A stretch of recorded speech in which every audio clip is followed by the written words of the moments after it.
3 ದಿವಸಗಳ ಪ್ರವಚನ ಮಾಲೆಯನ್ನು ಪ್ರಾಯೋಜನೆ ಮಾಡಿದ ಶ್ರೀ ಗೋಪಾಲ ವರದರಾಜನ್ ದತ್ತಿಯ ನ್ಯಾಸಕರ್ತರು, ನಮ್ಮ ಸಂಸ್ಥೆಯ ಅಭಿಮಾನಿಗಳು ಆದ ಆನೇಕಲ್ಲಿನ ಜಿ ವೆಂಕಟರಮಣಪ್ಪ ಅವರಿಗೆ ಕೃತಜ್ಞತೆ ಸೂಚಿಸ್ತಾ ಶ್ರೇಯಸ್ಸನ್ನು ಕೋರ್ತೇನೆ.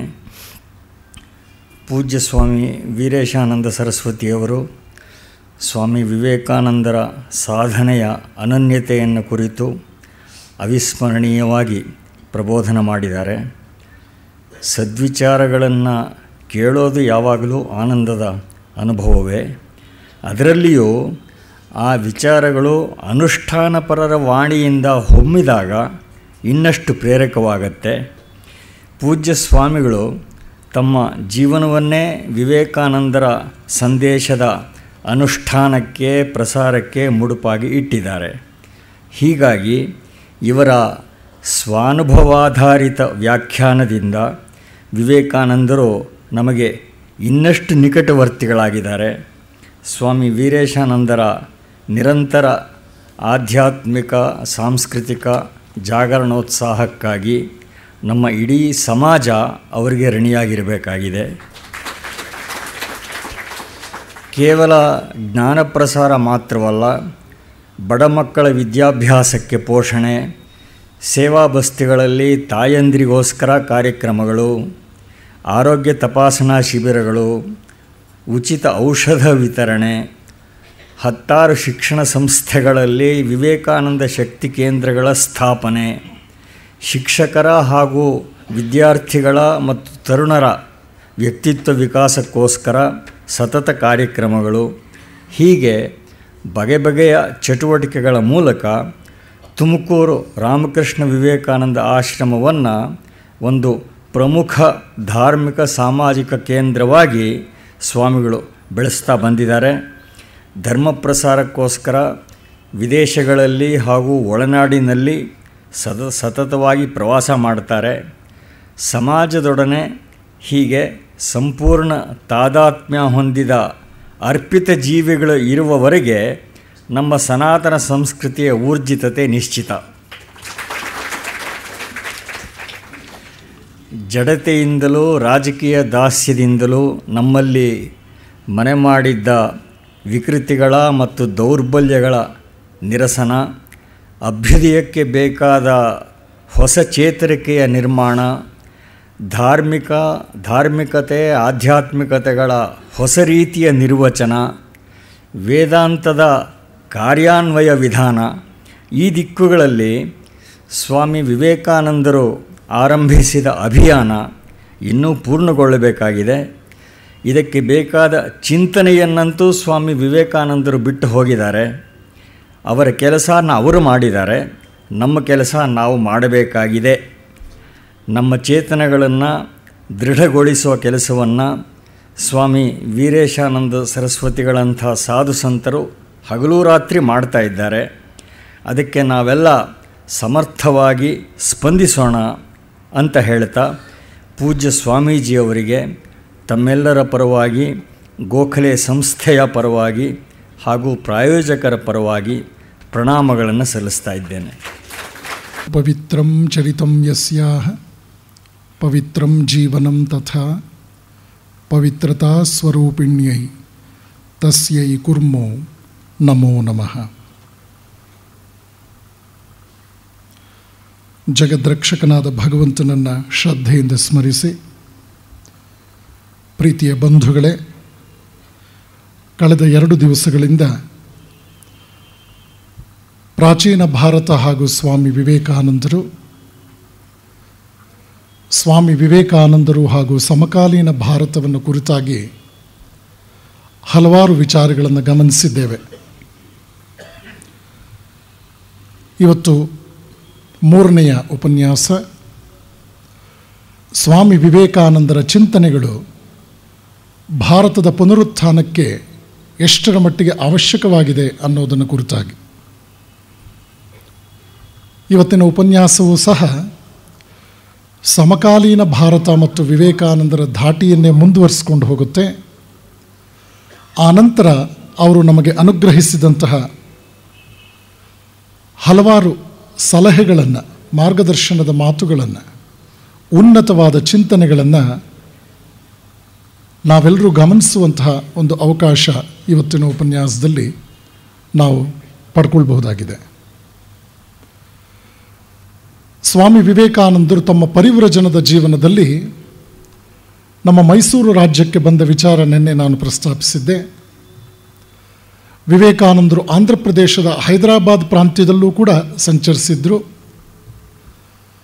ಅಲ್ಲಿನ ಸುಪ್ರಸಿದ್ಧ ಸಮಾಜ ಸೇವಕ ಹಾಗೂ ಗಣ್ಯ ವ್ಯಕ್ತಿ ಖುರ್ಷೀದ್ ಝಾ ಸ್ವಾಮಿ ವಿವೇಕಾನಂದರಿಂದ ಹೆಚ್ಚು ಪ್ರಭಾವಿತನಾಗಿ ಹೈದರಾಬಾದಿನ ಹಲವಾರು ಕಾಲೇಜುಗಳಲ್ಲಿ ಅವರ ಉಪನ್ಯಾಸವನ್ನು ಏರ್ಪಾಟು ಮಾಡಿಸ್ತಾನೆ.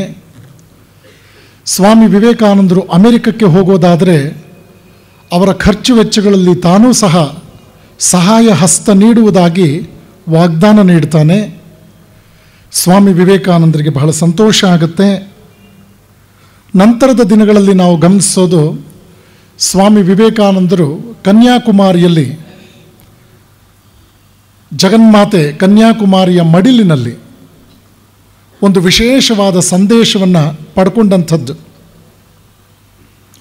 ಭಾರತಾಂಬೆಯ ಪದತಲದಲ್ಲಿ ಸ್ವಾಮಿ ವಿವೇಕಾನಂದರು ತಮ್ಮ ಮುಂದಿನ ಜೀವನದ ಉದ್ದೇಶವನ್ನು ಬಹಳ ಸ್ಪಷ್ಟವಾಗಿ ಪಡ್ಕೊಳ್ಳೋದಕ್ಕೆ ಸಾಧ್ಯವಾಯಿತು. ಅದನ್ನು ಕುರಿತಾಗಿ ಪೂಜ್ಯ ಸ್ವಾಮಿ ಪುರುಷೋತ್ತಮಾನಂದಜಿಯವರ ವಿಶ್ವವಿಜೇತ ವಿವೇಕಾನಂದ ಗ್ರಂಥದ ಕೆಲವು ಮಾತುಗಳನ್ನು ಯಥಾವತ್ತಾಗಿ ನಿಮ್ಮ ಮುಂದೆ ನಾನು ಹೇಳೋದಕ್ಕೆ ಬಯಸ್ತೇನೆ. ಸಮಸ್ತ ಹಿಂದೂಗಳಿಗೆ ತೀರ್ಥಕ್ಷೇತ್ರವಾದ ಕನ್ಯಾಕುಮಾರಿಗೆ ಆಗಮಿಸಿದ ತಕ್ಷಣ ಸ್ವಾಮೀಜಿ ನೇರವಾಗಿ ದೇವಿಯ ಆಲಯವನ್ನು ಪ್ರವೇಶಿಸಿದರು. ತಾಯ ಬಳಿಗೆ ಓಡುವ ಶಿಶುವಿನಂತೆ ಸ್ವಾಮೀಜಿ ಕಾತರರಾಗಿ ಜಗನ್ಮಾತೆ ಕನ್ಯಾಕುಮಾರಿಯ ದರ್ಶನ ಮಾಡಲು ಧಾವಿಸಿದರು. ದೇವಾಲಯವನ್ನು ತಲುಪಿ ದೇವಿಯ ಮುಂದೆ ಉದ್ದಂಡ ಪ್ರಣಾಮ ಮಾಡಿದಾಗ ಅವರ ಎದೆ ತುಂಬಿ ಬಂತು. ಭಾವ ಉಕ್ಕಿ ಹರಿಯಿತು. ಅವರ ಹೃದಯದಿಂದ ಪ್ರಾರ್ಥನೆಯೊಂದು ತಾನೇ ತಾನಾಗಿ ಹೊಮ್ಮಿತು. ಹೇ ಜಗನ್ಮಾತೆ, ನನಗೆ ಸ್ವರ್ಗ ಬೇಡ, ಮುಕ್ತಿ ಬೇಡ. ನನ್ನ ಭಾರತದ ಕೋಟಿ ಕೋಟಿ ದೀನ ದಲಿತ ದರಿದ್ರರನ್ನು ಮೇಲೆತ್ತುವ ಮಾರ್ಗ ತೋರು. ಸ್ವಲ್ಪ ಹೊತ್ತಿನ ನಂತರ ಮೈ ತಿಳಿದೆದ್ದ ಸ್ವಾಮೀಜಿ ದೇವಾಲಯದ ಆಚೆ ಬಂದು ಮಹಾಸಾಗರವನ್ನು ದಿಟ್ಟಿಸುತ್ತ ನಿಂತರು. ಸಮುದ್ರದ ಮಧ್ಯೆ 2 ಮಹಾಬಂಡೆಗಳು ತಲೆ ಎತ್ತಿ ನಿಂತಿವೆ. ಇವುಗಳಲ್ಲಿ ಒಂದು ದೊಡ್ಡದು. ಪುರಾಣಗಳ ಪ್ರಕಾರ ಜಗನ್ಮಾತೆ ಕನ್ಯಾಕುಮಾರಿ ಶಿವನನ್ನು ಒಲಿಸಿಕೊಳ್ಳಲು ತಪಸ್ಸನ್ನು ಆಚರಿಸಿದ್ದು ಈ ಬಂಡೆಯ ಮೇಲೆಯೇ. ಇದನ್ನು ಶ್ರೀಪಾದ ಶಿಲೆ ಎಂದು ಕರೆಯುತ್ತಾರೆ. ತಪಸ್ಸನ್ನಾಚರಿಸಲು ಇದು ಅತ್ಯಂತ ಪ್ರಶಸ್ತವಾದ ಸ್ಥಳ ಎಂಬುದು ಶಾಕ್ತರ ನಂಬಿಕೆ. ಸ್ವಾಮೀಜಿಯ ದೃಷ್ಟಿ ಆ ಬಂಡೆಯ ಮೇಲೆ ನೆಟ್ಟಿತು. ದೇವಿ ಕನ್ಯಾಕುಮಾರಿಗೆ ಪ್ರಣಾಮ ಸಲ್ಲಿಸಿ ಬಂದ ಸ್ವಾಮೀಜಿ ಈಗ ಈ ಬಂಡೆಯ ಮೇಲೆ ಕುಳಿತು ಧ್ಯಾನ ನಿರತರಾಗಲು ಆಶಿಸಿದರು. ಆದರೆ ಆ ಬಂಡೆ ಇರುವುದು ಸಮುದ್ರದ ಮಧ್ಯೆ 2 ಫರ್ಲಾಂಗ್ ದೂರದಲ್ಲಿ. ಭೋರ್ಗರೆಯುತ್ತಿರುವ ಈ ಜಲರಾಶಿಯನ್ನು ದಾಟಿ ಅಲ್ಲಿಗೆ ತಲುಪುವುದಾದರೂ ಹೇಗೆ? ಅಲ್ಲಿದ್ದ ಕೆಲವು ಅಂಬಿಗರನ್ನು ಆ ಬಂಡೆಗೆ ತಮ್ಮನ್ನು ಕರೆದೊಯ್ಯುವಂತೆ ಕೇಳಿಕೊಂಡರು. ಅಂಬಿಗರು ತಮ್ಮ ಮಾಮೂಲಿ ಶುಲ್ಕವನ್ನು ಕೇಳಿದರು, ಕೆಲವು ಕಾಸುಗಳು. ಆದರೆ ಬರಿಗೈಯ ಸನ್ಯಾಸಿಯ ಬಳಿ ಬಿಡಿಗಾಸಾದರೂ ಎಲ್ಲಿಂದ ಬರಬೇಕು? ಆದರೇನಂತೆ, ಹೋಗಬೇಕು ಎಂದುಕೊಂಡ ಮೇಲೆ ಹೋಗಿಯೇ ತೀರುವವರು ಸ್ವಾಮೀಜಿ. ಕ್ಷಣಕಾಲವು ಅನುಮಾನಿಸದೆ ನೀರಿಗೆ ಧುಮುಕಿಯೇ ಬಿಟ್ಟರು. ದೂರವೋ 2 ಫರ್ಲಾಂಗು, ಆಳವೋ ಅಳತೆಗೆ ನಿಲುಕದ್ದು. ಅಲೆಗಳು ಸದಾ ದಡಕ್ಕೆ ತಳ್ಳುವಂಥವು. ಇವೆಲ್ಲ ಸಾಲದೆಂಬಂತೆ ಭಯಂಕರವಾದ ಶಾರ್ಕ್ ಮೀನುಗಳ ಹಿಂಡು.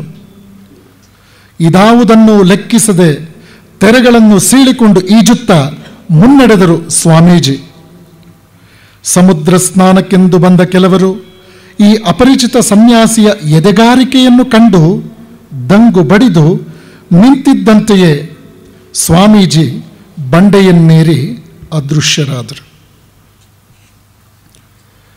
ನಿಜಕ್ಕೂ ಸ್ವಾಮೀಜಿ ಅಲ್ಲಿ ಮಾಡಿದಂಥ ಕಾರ್ಯ ಏನು? ಇದನ್ನು ಗಮನಿಸಬೇಕು ನಾವು.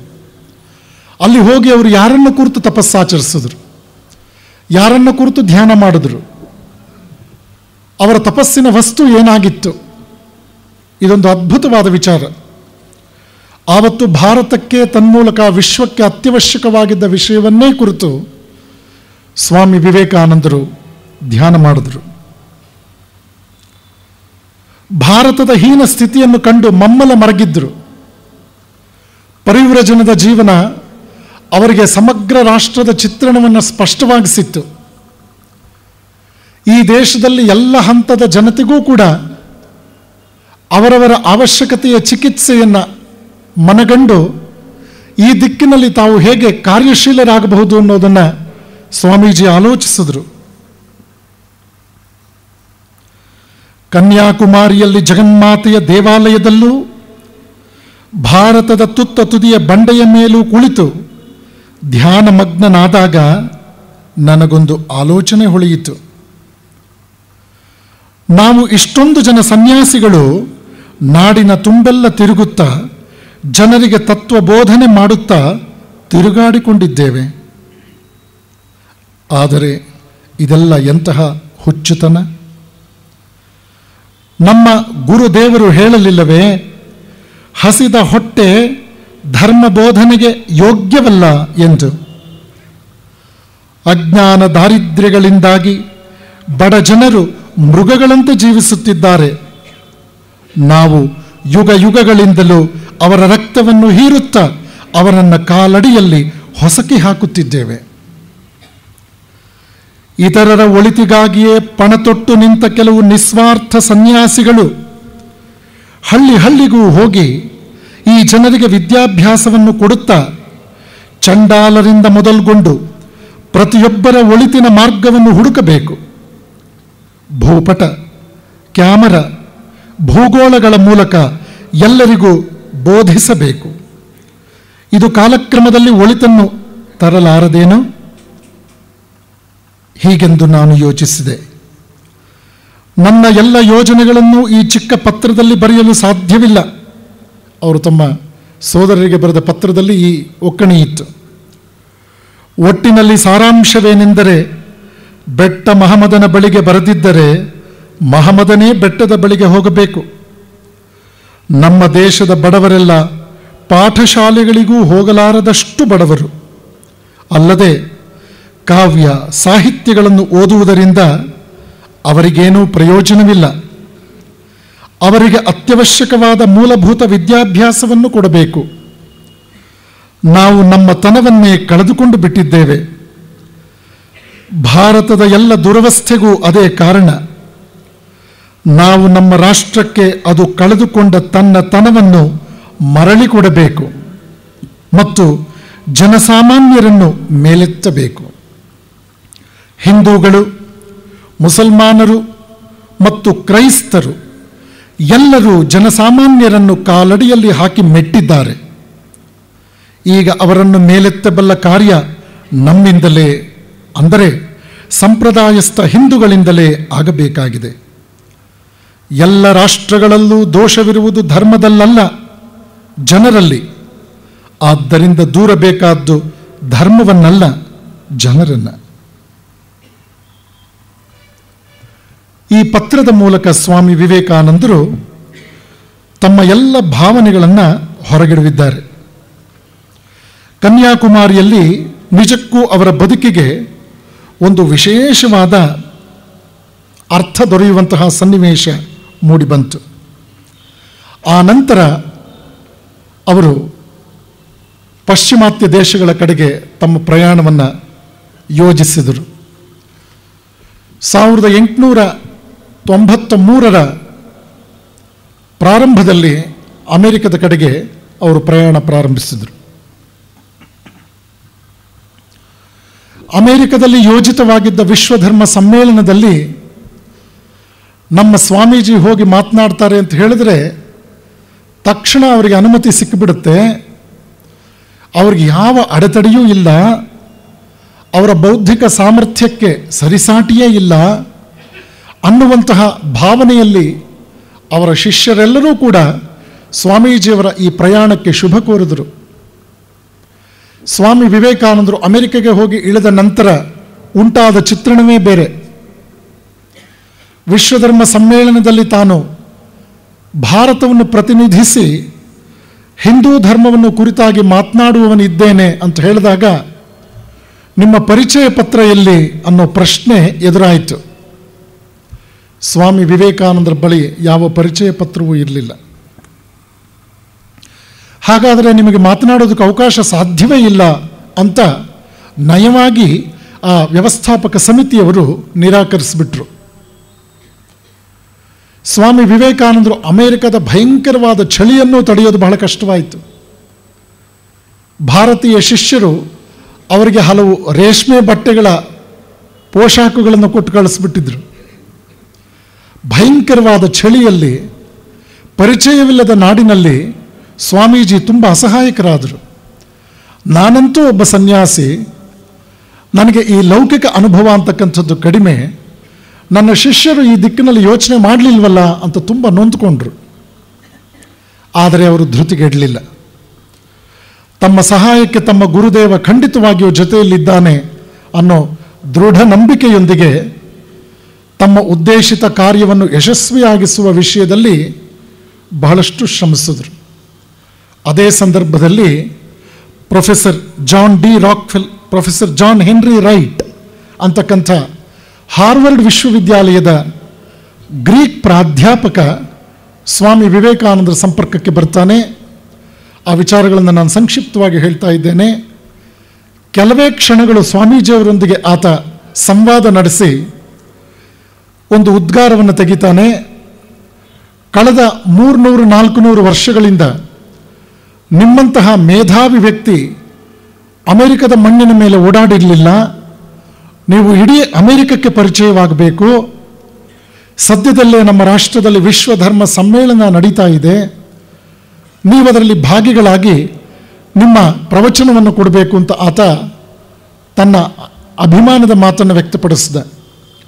ಸ್ವಾಮಿ ವಿವೇಕಾನಂದರು ತಕ್ಷಣ ತಮ್ಮ ಅಸಹಾಯಕತೆಯನ್ನು ತೋಡಿಕೊಂಡ್ರು. ಆ ಉದ್ದೇಶಕ್ಕಾಗಿಯೇ ಭಾರತದಿಂದ ನಾನು ಬಂದೆ, ಆದರೆ ಈಗ ನನಗೆ ನನ್ನ ಬಳಿ ಪರಿಚಯ ಪತ್ರ ಇಲ್ಲ, ಆದ್ದರಿಂದ ಭಾಗವಹಿಸೋದಕ್ಕೆ ನನಗೆ ಯಾವುದೇ ರೀತಿಯ ಅನುಮತಿ ಇಲ್ಲ ಅಂತ ನಿಮ್ಮ ಕಾರ್ಯಕಾರಿ ಸಮಿತಿಯವರು ನಿರ್ದಾಕ್ಷಿಣ್ಯವಾಗಿ ನನ್ನೊಂದಿಗೆ ತಮ್ಮ ಅಭಿಪ್ರಾಯವನ್ನು ವ್ಯಕ್ತಪಡಿಸಿಬಿಟ್ಟಿದ್ದಾರೆ. ನಾನು ಅಸಹಾಯಕನಾಗಿದ್ದೇನೆ ಅಂತ ಹೇಳಿದರು.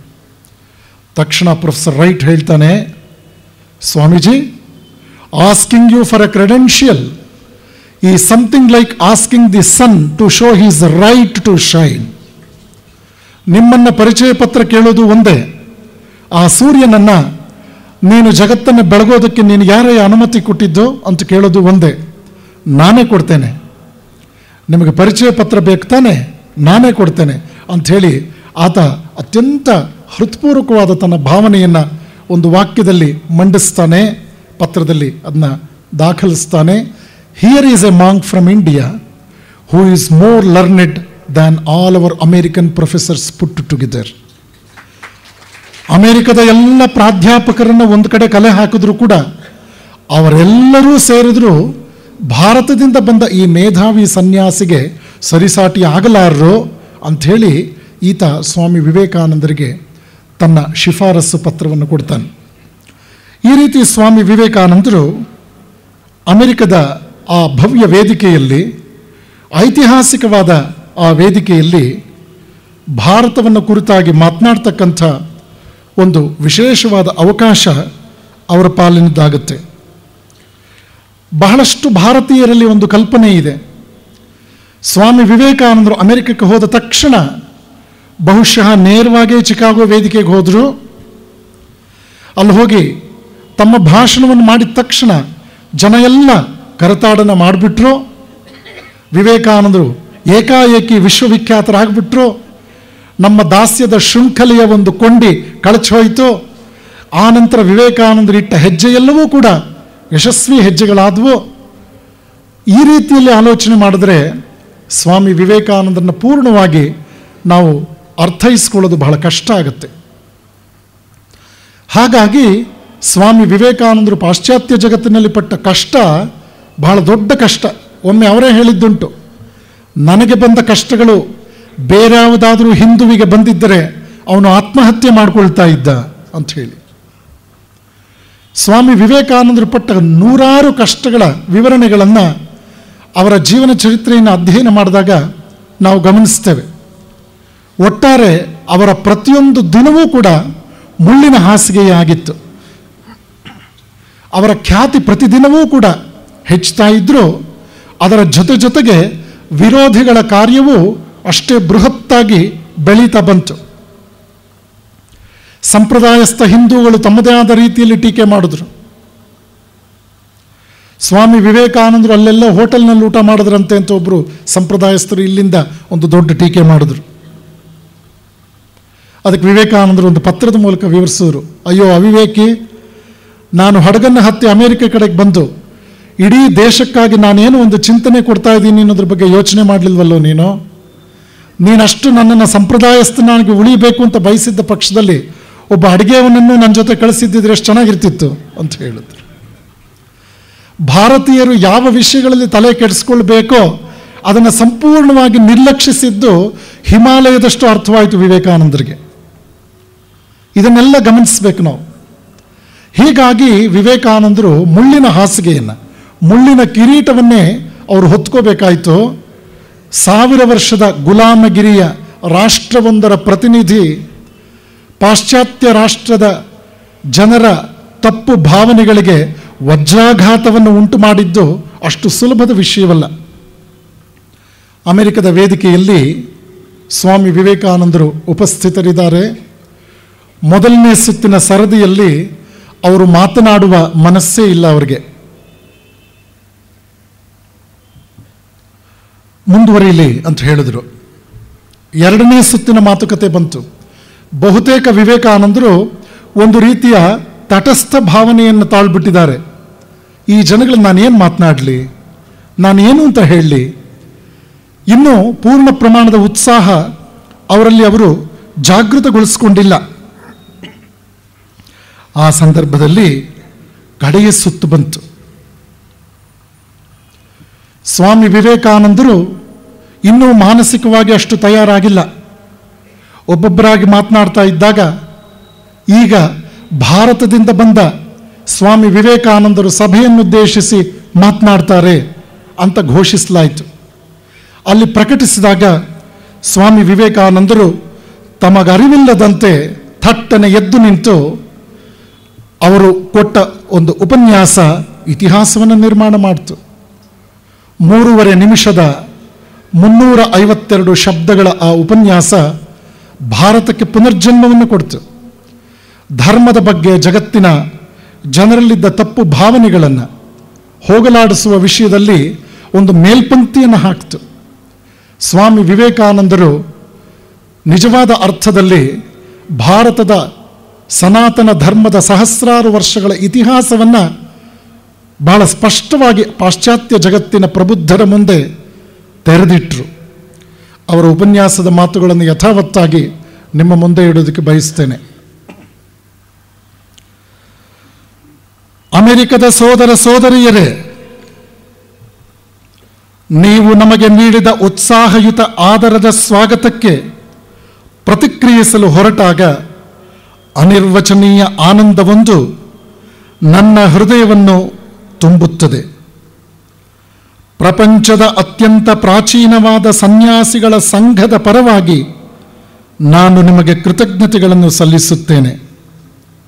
ಬೌದ್ಧ ಧರ್ಮ, ಜೈನ ಧರ್ಮಗಳು ಯಾವುದರ ಶಾಖೆಗಳು ಮಾತ್ರವೋ ಅಂತಹ ಸಕಲ ಧರ್ಮಗಳ ಮಾತೆಯ ಪರವಾಗಿ ನಾನು ನಿಮಗೆ ಕೃತಜ್ಞತೆಗಳನ್ನು ಸಲ್ಲಿಸುತ್ತೇನೆ. ಮತ್ತು ವಿವಿಧ ಜಾತಿ ಮತಗಳಿಗೆ ಸೇರಿದ ಕೋಟ್ಯಾನುಕೋಟಿ ಹಿಂದೂಗಳ ಪರವಾಗಿ ನಾನು ನಿಮಗೆ ಕೃತಜ್ಞತೆಯನ್ನು ಸಲ್ಲಿಸುತ್ತೇನೆ. ಅಲ್ಲದೆ ಇಲ್ಲಿ ಕಂಡುಬರುವಂತಹ ಸಹಿಷ್ಣುತಾ ಭಾವವನ್ನು ದೂರ ದೂರದ ದೇಶಗಳಿಂದ ಬಂದಿರುವ ಈ ಪ್ರತಿನಿಧಿಗಳು ತಮ್ಮೊಂದಿಗೆ ಒಯ್ದು ಪ್ರಸಾರ ಮಾಡುತ್ತಾರೆ ಎಂದು ಸಾರಿದ ಈ ವೇದಿಕೆಯ ಮೇಲಿನ ಕೆಲವು ಭಾಷಣಕಾರರಿಗೂ ನನ್ನ ಕೃತಜ್ಞತೆಗಳು ಸಲ್ಲುತ್ತವೆ. ಜಗತ್ತಿಗೆ ಸಹಿಷ್ಣುತೆಯನ್ನು, ಸರ್ವಧರ್ಮ ಸ್ವೀಕಾರ ಭಾವವನ್ನು ಬೋಧಿಸಿದ ಧರ್ಮಕ್ಕೆ ಸೇರಿದವನು ನಾನೆಂಬ ಹೆಮ್ಮೆ ನನ್ನದು. ನಾವು ಸರ್ವಧರ್ಮ ಸಹಿಷ್ಣುತೆಯನ್ನು ಒಪ್ಪುತ್ತೇವಷ್ಟೇ ಅಲ್ಲದೆ ಸಕಲ ಧರ್ಮಗಳು ಸತ್ಯವೆಂದು ನಾವು ನಂಬುತ್ತೇವೆ. ಯಾವ ಧರ್ಮದ ಪವಿತ್ರ ಭಾಷೆಗೆ ಎಕ್ಸ್ಕ್ಲೂಷನ್ ಅಂದರೆ ಬಹಿಷ್ಕಾರ ಎಂಬ ಪದವನ್ನು ಅನುವಾದಿಸಲು ಸಾಧ್ಯವೇ ಇಲ್ಲವೋ ಅಂತಹ ಧರ್ಮಕ್ಕೆ ಸೇರಿದ ಹೆಮ್ಮೆ ನನ್ನದು. ಪ್ರಪಂಚದ ಎಲ್ಲ ಧರ್ಮಗಳ, ಎಲ್ಲ ರಾಷ್ಟ್ರಗಳ ಸಂಕಟ ಪೀಡಿತ ನಿರಾಶ್ರಿತರಿಗೆ ಆಶ್ರಯವನ್ನಿತ್ತ ರಾಷ್ಟ್ರಕ್ಕೆ ಸೇರಿದವನೆಂಬ ಹೆಮ್ಮೆ ನನ್ನದು. ರೋಮನ್ನರ ದಬ್ಬಾಳಿಕೆಗೆ ಗುರಿಯಾಗಿ ತಮ್ಮ ಪವಿತ್ರ ದೇವಾಲಯವು ನುಚ್ಚು ನೂರಾದಾಗ ದಕ್ಷಿಣ ಭಾರತಕ್ಕೆ ವಲಸೆ ಬಂದ ಇಸ್ರೇಲಿಯರ ಒಂದು ಗುಂಪನ್ನು ನಮ್ಮ ಮಡಿಲಲ್ಲಿಟ್ಟುಕೊಂಡು ಆಶ್ರಯ ನೀಡಿದ್ದೇವೆ ಎಂದು ಹೇಳಲು ನನಗೆ ಹೆಮ್ಮೆ.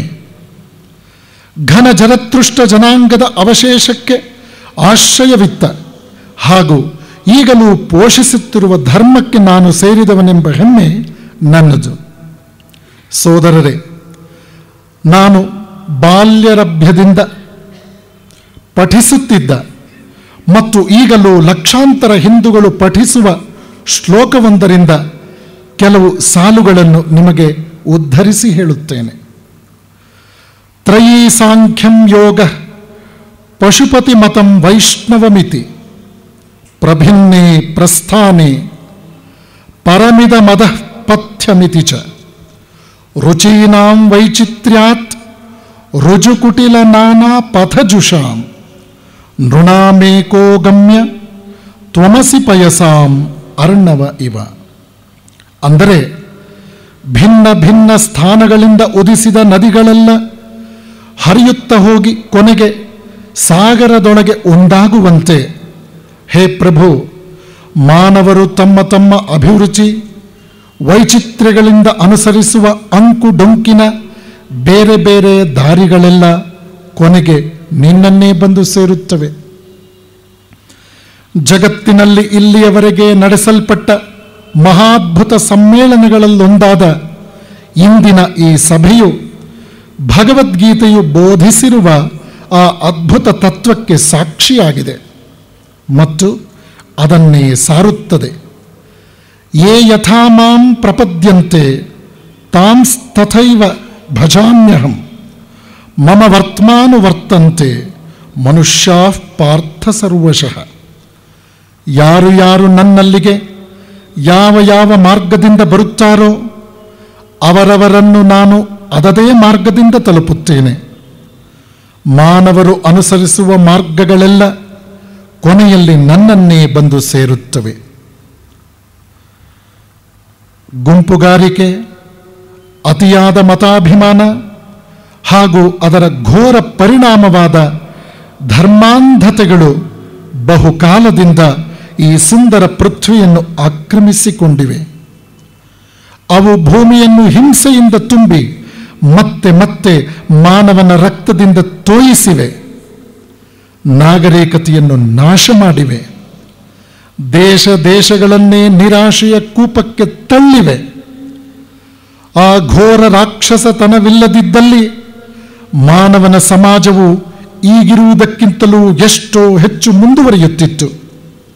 ಆದರೆ ಈಗ ಆ ರಾಕ್ಷಸತನದ ಅಂತ್ಯಕಾಲ ಸಮೀಪಿಸಿದೆ.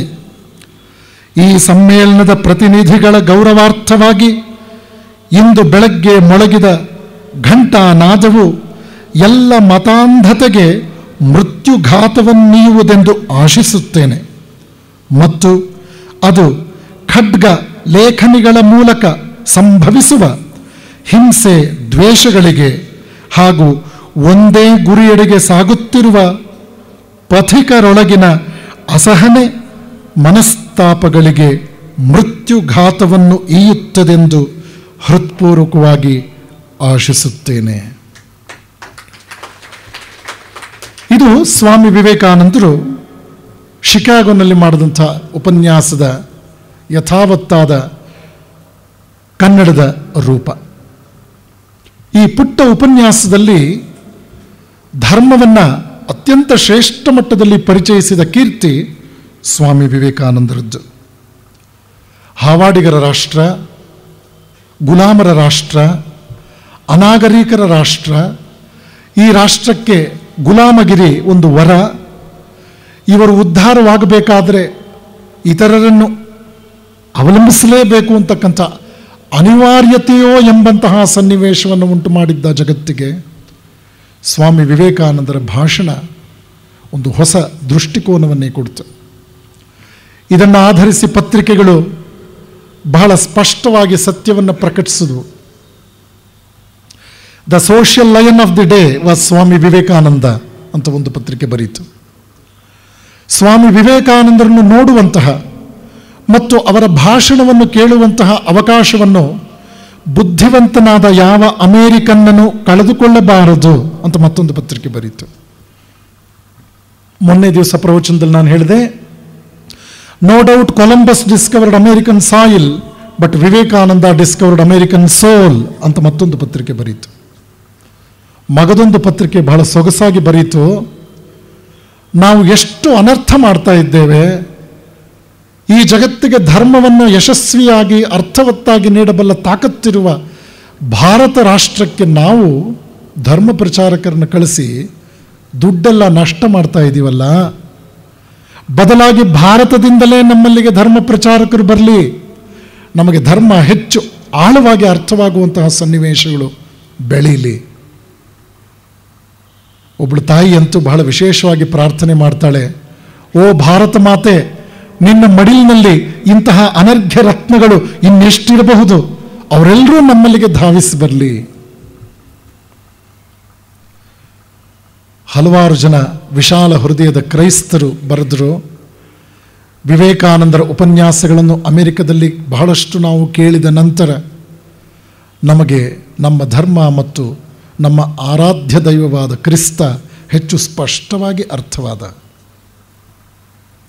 ಇದೆಲ್ಲ ಪಾಶ್ಚಾತ್ಯರ ಅಭಿಪ್ರಾಯಗಳು. ಸ್ವಾಮಿ ವಿವೇಕಾನಂದರು ಕೇವಲ ಧಾರ್ಮಿಕ ಚಿಂತನೆಯನ್ನು ಪ್ರಚಾರ ಮಾಡೋದಕ್ಕೆ ಮಾತ್ರ ಸೀಮಿತವಾಗಲಿಲ್ಲ. ಒಂದು ರೀತಿಯಲ್ಲಿ ಅಮೆರಿಕ ದೇಶದಲ್ಲಿ ಧರ್ಮದ ಒಂದು ಸ್ವರೂಪ ಏನು ಇತ್ತೋ ಅದನ್ನು ಶುದ್ಧೀಕರಣ ಮಾಡಿದ್ರು. ಅವರು ಧರ್ಮಕ್ಕೆ ಕೊಟ್ಟ ವ್ಯಾಖ್ಯಾನವನ್ನು ನಾವು ಗಮನಿಸಬೇಕು.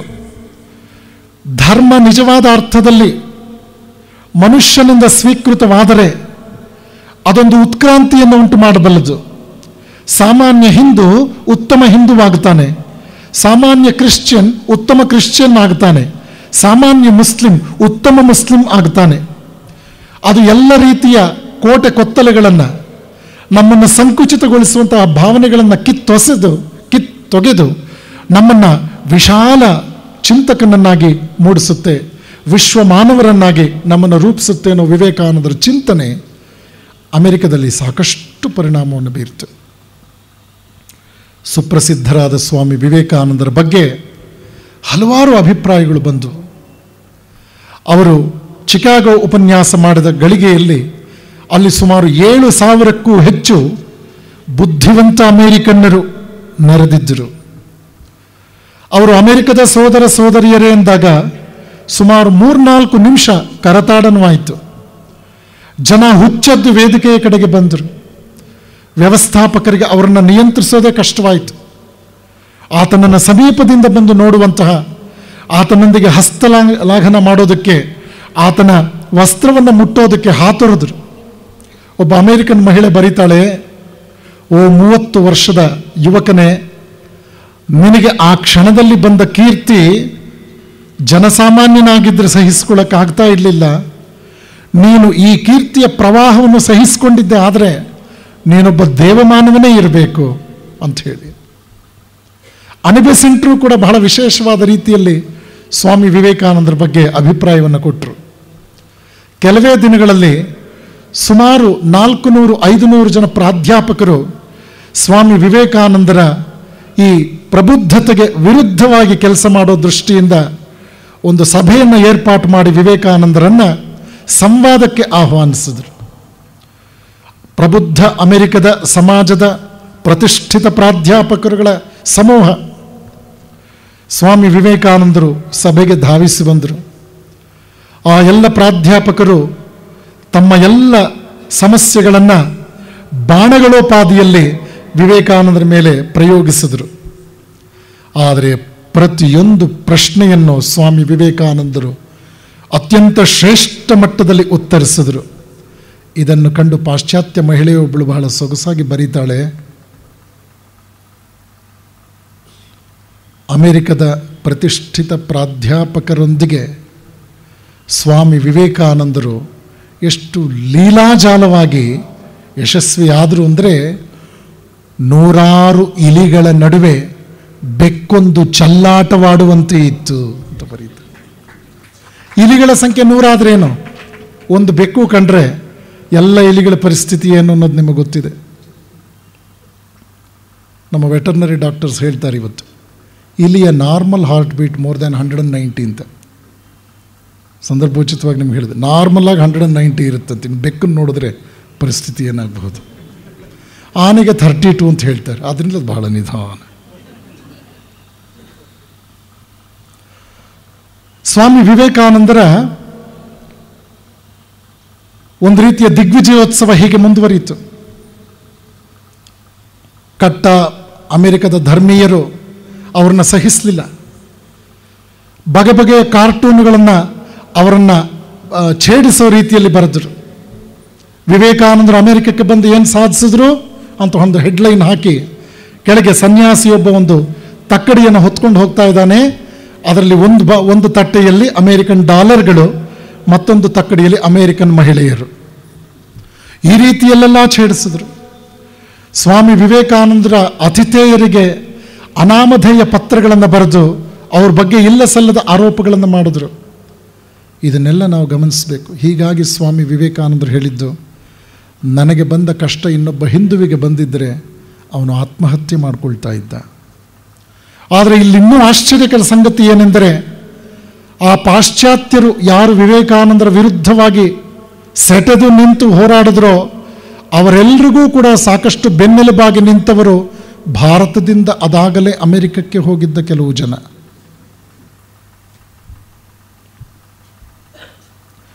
ಸಮಾಜ ಸುಧಾರಕಿ ರಮಾಬಾಯಿ, ಪ್ರತಾಪ್ ಚಂದ್ರ ಮಜುಮ್ದಾರ್ ಇನ್ನಿತರ ಜನ ಇನ್ನಿಲ್ಲದಂತೆ ಸ್ವಾಮಿ ವಿವೇಕಾನಂದರಿಗೆ ತೊಂದರೆ ಕೊಟ್ಟರು. ಪತ್ರಿಕೆಗಳ ಮೂಲಕ ಸಾಕಷ್ಟು ಟೀಕೆ ಟಿಪ್ಪಣಿಗಳನ್ನು ಮಾಡಿದ್ರು. ಇದೆಲ್ಲವನ್ನು ಸ್ವಾಮಿ ವಿವೇಕಾನಂದರು ಅದೆಷ್ಟು ಕಷ್ಟಪಟ್ಕೊಂಡು ಸಹಿಸಿಕೊಂಡ್ರು. ಸ್ವಾಮಿ ವಿವೇಕಾನಂದರ ಪತ್ರಮಾಲೆ ಪುಸ್ತಕ ಓದಿದ್ರೆ ನಮಗೆ ಅರ್ಥವಾಗುತ್ತೆ. ಒಂದೊಂದು ಪತ್ರದಲ್ಲೂ ಅವರು ತಮ್ಮ ಕಷ್ಟಗಳನ್ನು ಹೇಗೆ ತಮ್ಮ ಆತ್ಮೀಯ ಶಿಷ್ಯರಿಗೆ ಬರಿತಾ ಬಂದರು. ಆದರೆ ಧೃತಿಗೆಡಲಿಲ್ಲ. ಭಾರತೀಯರನ್ನು ಸಾಕಷ್ಟು ಅಲ್ಲಿಂದಲೂ ಕೂಡ ಪತ್ರ ಬರೆದು ಬಡಿದೆಬ್ಬಿಸಿದರು. ಪಾಶ್ಚಾತ್ಯ ಜನರಿಂದ ನಾವು ಕಲ್ತ್ಕೊಳ್ಬೇಕಾದ್ದು ತುಂಬ ಇದೆ ಅನ್ನೋದನ್ನು ವಿಶೇಷವಾಗಿ ಪ್ರಸ್ತಾಪಿಸಿ ಬರಿತಾ ಇದ್ದರು. ಇದೇ ಸಂದರ್ಭದಲ್ಲಿ ಸ್ವಾಮಿ ವಿವೇಕಾನಂದರು ಅಮೆರಿಕದ ಸುಪ್ರಸಿದ್ಧ ನಾಸ್ತಿಕನಾಗಿದ್ದ ಇಂಗರ್ಸಾಲ್ ಅನ್ನುವಂಥವನನ್ನು ಭೇಟಿ ಮಾಡಿ ಅವನ ವಿಚಾರ ಸರಣಿಗೆ ಒಂದು ಹೊಸ ದಿಕ್ಕನ್ನೇ ಒದಗಿಸಿಕೊಟ್ರು. ನಾಸ್ತಿಕನಾದವನು ಜಗತ್ತನ್ನು ಅನುಭವಿಸೋದ್ರ ಮೂಲಕ ಸುಖವಾಗಿರ್ತಾನೆ ಅನ್ನೋ ಪ್ರಸ್ತಾಪವನ್ನು ಇಂಗರ್ಸಾಲ್ ಮುಂದಿಟ್ಟಾಗ, ಆಸ್ತಿಕನಾದವನು ತಾನು ಪ್ರಾಣದಷ್ಟು ಬಯಸುವ ವಸ್ತುವನ್ನು ತ್ಯಾಗ ಮಾಡಿ ಇನ್ನೂ ಹೆಚ್ಚು ಸುಖವಾಗಿರ್ತಾನೆ ಅನ್ನೋ ಪ್ರಸ್ತಾಪ ಮಾಡಿದ್ರು. ಹೀಗಾಗಿ ತ್ಯಾಗದ ಮಹಿಮೆಯನ್ನು ಅರ್ಥ ಮಾಡಿಕೊಂಡ ಇಂಗರ್ಸಾಲ್ ಸ್ವಾಮಿ ವಿವೇಕಾನಂದರಿಗೆ ವಿಧೇಯನಾಗುತ್ತಾನೆ. ಅಂದಿನ ಅಮೆರಿಕದ ಸಮಾಜದಲ್ಲಿ ಪ್ರತಿಷ್ಠಿತ ಶ್ರೀಮಂತ ಕೋಟ್ಯಾಧಿಪತಿ ಜಾನ್ ಡಿ ರಾಕ್ಫೆಲ್ಲರ್, ಅವನ ಸ್ನೇಹಿತರು ಸ್ವಾಮಿ ವಿವೇಕಾನಂದರನ್ನು ಭೇಟಿಯಾಗಿದ್ದರು. ಅವರೆಲ್ಲರೂ ರಾಕ್ಫೆಲ್ಲರ್ನಿಗೆ ಹೇಳ್ತಾರೆ, ನಮ್ಮ ದೇಶಕ್ಕೆ ಭಾರತದಿಂದ ಒಬ್ಬ ವಿಶೇಷ ವ್ಯಕ್ತಿ ಬಂದಿದ್ದಾನೆ, ಮಹಾಜ್ಞಾನಿ, ಆತನನ್ನು ನೀನು ಭೇಟಿ ಮಾಡಬೇಕು ಅಂತ. ಮೊದಮೊದಲು ರಾಕ್ಫೆಲ್ಲರ್ ಆಸಕ್ತಿ ತೋರಿಸಲಿಲ್ಲ. ಸ್ನೇಹಿತರ ಒತ್ತಾಯಕ್ಕೆ ಮಣಿದು ಒಂದು ದಿವಸ ವಿವೇಕಾನಂದನ ಭೇಟಿ ಮಾಡೋದಕ್ಕೆ ಬಂದ. ವಿವೇಕಾನಂದರು ಒಂದು ಕೊಠಡಿಯಲ್ಲಿ ಬರವಣಿಗೆ ಮಾಡ್ತಾ ಇದ್ರು. ಅವನ ಬಾಗಿಲನ್ನು ತಳ್ಳಿಕೊಂಡು ಒಳಗೆ ಬಂದ. ವಿವೇಕಾನಂದರ ಮುಂದೆ ನಿಂತ್ಕೊಂಡ. ಅವರು ಬರವಣಿಗೆ ಮಾಡ್ತಾ ಇದ್ದರು. ಆತನ ಕಡೆ ನೋಡಲೇ ಇಲ್ಲ. ತಾನು ಬಂದಿದ್ದೀನಿ ಅಂತ ತಾನು ಹಾಕ್ಕೊಂಡಿದ್ದ ಪಾದರಕ್ಷೆಯನ್ನು ನೆಲಕ್ಕೆ ಉಜ್ಜಿದ. ಒಂದು ಕ್ಷಣ ಅವನನ್ನು ನೋಡಿದ್ರು, ಮತ್ತೆ ಬರವಣಿಗೆಯನ್ನು ಮುಂದುವರಿಸಿದ್ರು. ಬರೀತಾನೆ ಹೇಳ್ತಾ ಇದ್ದಾರೆ, ಮಗು ಎಷ್ಟು ಅಶಾಂತಿಯಲ್ಲಿದೆಯಪ್ಪ, ನಿನ್ನ ಅಂತರಂಗವನ್ನು ನಾನು ಓದಬಲ್ಲೆ. ಇಂತಿಂಥ ಸನ್ನಿವೇಶದಲ್ಲಿ ನೀನು ನಿರೀಕ್ಷಿಸದೇ ಇದ್ದಂಥ ರೀತಿಯಲ್ಲಿ ನಿನಗೆಷ್ಟು ತೊಂದರೆಗಳಾಗಿವೆ. ನೀನು ಅದರಿಂದ ಆಚೆಗೆ ಬರಬೇಕಾಗಿದೆ. ನೀನೊಬ್ಬ ಶ್ರೀಮಂತ ನಿಜ. ಅಮೆರಿಕದಲ್ಲಿ ಸಾಕಷ್ಟು ಸೇವಾ ಕಾರ್ಯ ನಡೀತಾ ಇದೆ. ನಿನ್ನ ಶ್ರೀಮಂತಿಕೆ ನಿನ್ನದಲ್ಲ. ನೀನು ಭಗವಂತನ ಸಂಪತ್ತಿಗೆ ಟ್ರಸ್ಟಿ ಆಗಿದ್ದೀಯ ಅಷ್ಟೆ, ಧರ್ಮದರ್ಶಿ. ನೀನು ಈ ಸೇವಾ ಕಾರ್ಯದಲ್ಲಿ ಭಾಗಿಯಾಗು. ಸ್ವಾಮಿ ವಿವೇಕಾನಂದರು ಅವನನ್ನು ಕುರಿತು ಆಡಿದ ಮಾತುಗಳಿಂದ ಅವಾಕ್ಕಾದ. ಹಲವಾರು ರಹಸ್ಯಗಳನ್ನು ತಾನು ಯಾರ ಬಳಿಯೂ ಹೇಳಿಕೊಳ್ಳದಲ್ಲೇ ಇದ್ದದ್ದನ್ನು ಈ ಸನ್ಯಾಸಿ, ಈ ಅಪರಿಚಿತನೊಬ್ಬ ಅಷ್ಟು ಸುಲಭವಾಗಿ ಗುರ್ತು ಮಾಡಿಬಿಟ್ನಲ್ಲ, ಹೇಗಾಯ್ತಿದು ಅಂತ ಅವನಿಗೆ ಆಶ್ಚರ್ಯವಾಯಿತು. ಒಳಗೆ ಬರಲ್ಲ ಅಂತ ಕೇಳದೇ ಇದ್ದವನು ಹೋಗ್ಬಿಟ್ಟು ಬರಲ್ಲ ಅಂತ ಹೇಳ್ತಾನ, ಹೊರಟೋದ. ಕೆಲವೇ ಕ್ಷಣಗಳಲ್ಲಿ ವಾಪಸ್ ಬಂದ. ಒಂದು ಬೃಹತ್ ಮೊತ್ತದ ಚೆಕ್ಕನ್ನು ತಂದು ವಿವೇಕಾನಂದ ಟೇಬಲ್ ಮೇಲೆ ಎಸ್ದ. ತಗೊಳ್ಳಿ, ಅದನ್ನು ಸೇವಾ ಕಾರ್ಯ ಅಂತ ಹೇಳಿದ್ರಲ್ಲ, ತಗೊಳ್ಳಿ, ನನಗೆ ಥ್ಯಾಂಕ್ಸ್ ಹೇಳಿ ಅಂತ. ವಿವೇಕಾನಂದ ಮತ್ತೆ ಅವನನ್ನು ನೋಡಿ ನಕ್ಕಿದ್ರು. ಮಗು, ಥ್ಯಾಂಕ್ಸ್ ಹೇಳಬೇಕಾದವನು ನಾನಲ್ಲ, ನೀನು ಅಂದರು. ಅವನಿಗೆ ಮತ್ತೆ ಆಶ್ಚರ್ಯವಾಯಿತು. ನಾನು ಹಣ ಕೊಡ್ತಾ ಇರೋದು, ನಾನು ಥ್ಯಾಂಕ್ಸ್ ಹೇಳಬೇಕಾ ನಿಮಗೆ, ಹೇಗದು? ಆಗ ವಿವೇಕಾನಂದರು ಹೇಳ್ತಾರೆ, ಕೊಡುವ ಕೈ 100 ಇರಬಹುದು, ಕೆಳಗೆ ಪಡೆಯುವ ಕೈ ಇಲ್ಲದೆ ಇದ್ದರೆ ಈ ಕೊಡುವ ಕೈ ಯಾರು ಕೊಡುತ್ತೆ? ಆದ್ದರಿಂದ ಕೊಡುವ ಕೈ ಪಡೆಯುವ ಕೈಗೆ ಕೃತಜ್ಞತೆಯನ್ನು ತೋರಿಸಬೇಕು. ಸೇವೆ ಅನ್ನೋದು ಕೇವಲ ಭಾವುಕ ವಿಚಾರ ಅಲ್ಲ, ಇದೊಂದು ಜೀವನ ವಿಧಾನವಾಗಬೇಕು. ಸೇವೆಯಿಂದ ಸಮಾಜದಲ್ಲಿ ಸಾಕಷ್ಟು ಸತ್ಕಾರ್ಯ ಆಗುತ್ತೆ. ಆ ಸತ್ಕಾರ್ಯದಿಂದ ಲಕ್ಷಾಂತರ ಜನ ಉದ್ಧಾರವಾಗ್ತಾರೆ. ಆದ್ದರಿಂದ ಸೇವೆ ಮಾಡುವ ವ್ಯಕ್ತಿ ಸೇವೆ ಪಡೆಯುವ ವ್ಯಕ್ತಿಗೆ ವಿಧೇಯನಾಗಿರಬೇಕು. ಇದೊಂದು ಹೊಸ ಸಂದೇಶ. ಸಾಮಾನ್ಯವಾಗಿ ದಾನ ಮಾಡಿದವ್ರನ್ನೆಲ್ಲ ನೀವು ಬಗೆ ಬಗೆಯಾಗಿ ನೋಡಿರ್ತೀರಿ. ಮೆಟ್ಲುಗಳ ಮೇಲೂ ಹೆಸರಿರುತ್ತೆ, ತುಳಿದಾಗಾದರೂ ನೆನಪು ಮಾಡಿಕೊಳ್ಳಿ ಅಂತ. ಟ್ಯೂಬ್ ಲೈಟ್ ಗಿಫ್ಟ್ ಕೊಟ್ಟಿರ್ತಾರೆ, ಟ್ಯೂಬಿನ ಮೇಲಿರುತ್ತೆ, ಸನ್ಮಾನ್ಯ ಶ್ರೀ ಇಂಥವರು ಮತ್ತು ಮಕ್ಕಳು ಇಂಥ ಡೇಟ್ ದಿವಸ ಈ ಟ್ಯೂಬ್ ಹಾಕಿದ್ರು. ಬರ್ನ್ ಆದಮೇಲೆ ಎಲ್ಲಿಗೆ ಹೋಗುತ್ತದೋ? ಹಾಗಂತ ಅವರೇನು ಪಾಪ ತಪ್ಪಾಗಿ ಭಾವಿಸಬೇಕಾಗಿಲ್ಲ. ಪೂಜ್ಯ ಸ್ವಾಮಿ ಪುರುಷೋತ್ತಮಾಂಜಿ ಒಂದು ಮಾತು ಹೇಳೋರು, ಕಷ್ಟಪಟ್ಟು ದುಡಿದಿದ್ದನ್ನು ಬಿಟ್ಟಿಯಾಗಿ ಕೊಡುವುದೆಂದರೆ ಹೊಟ್ಟೆ ಉರಿಯುವುದಿಲ್ವೇ?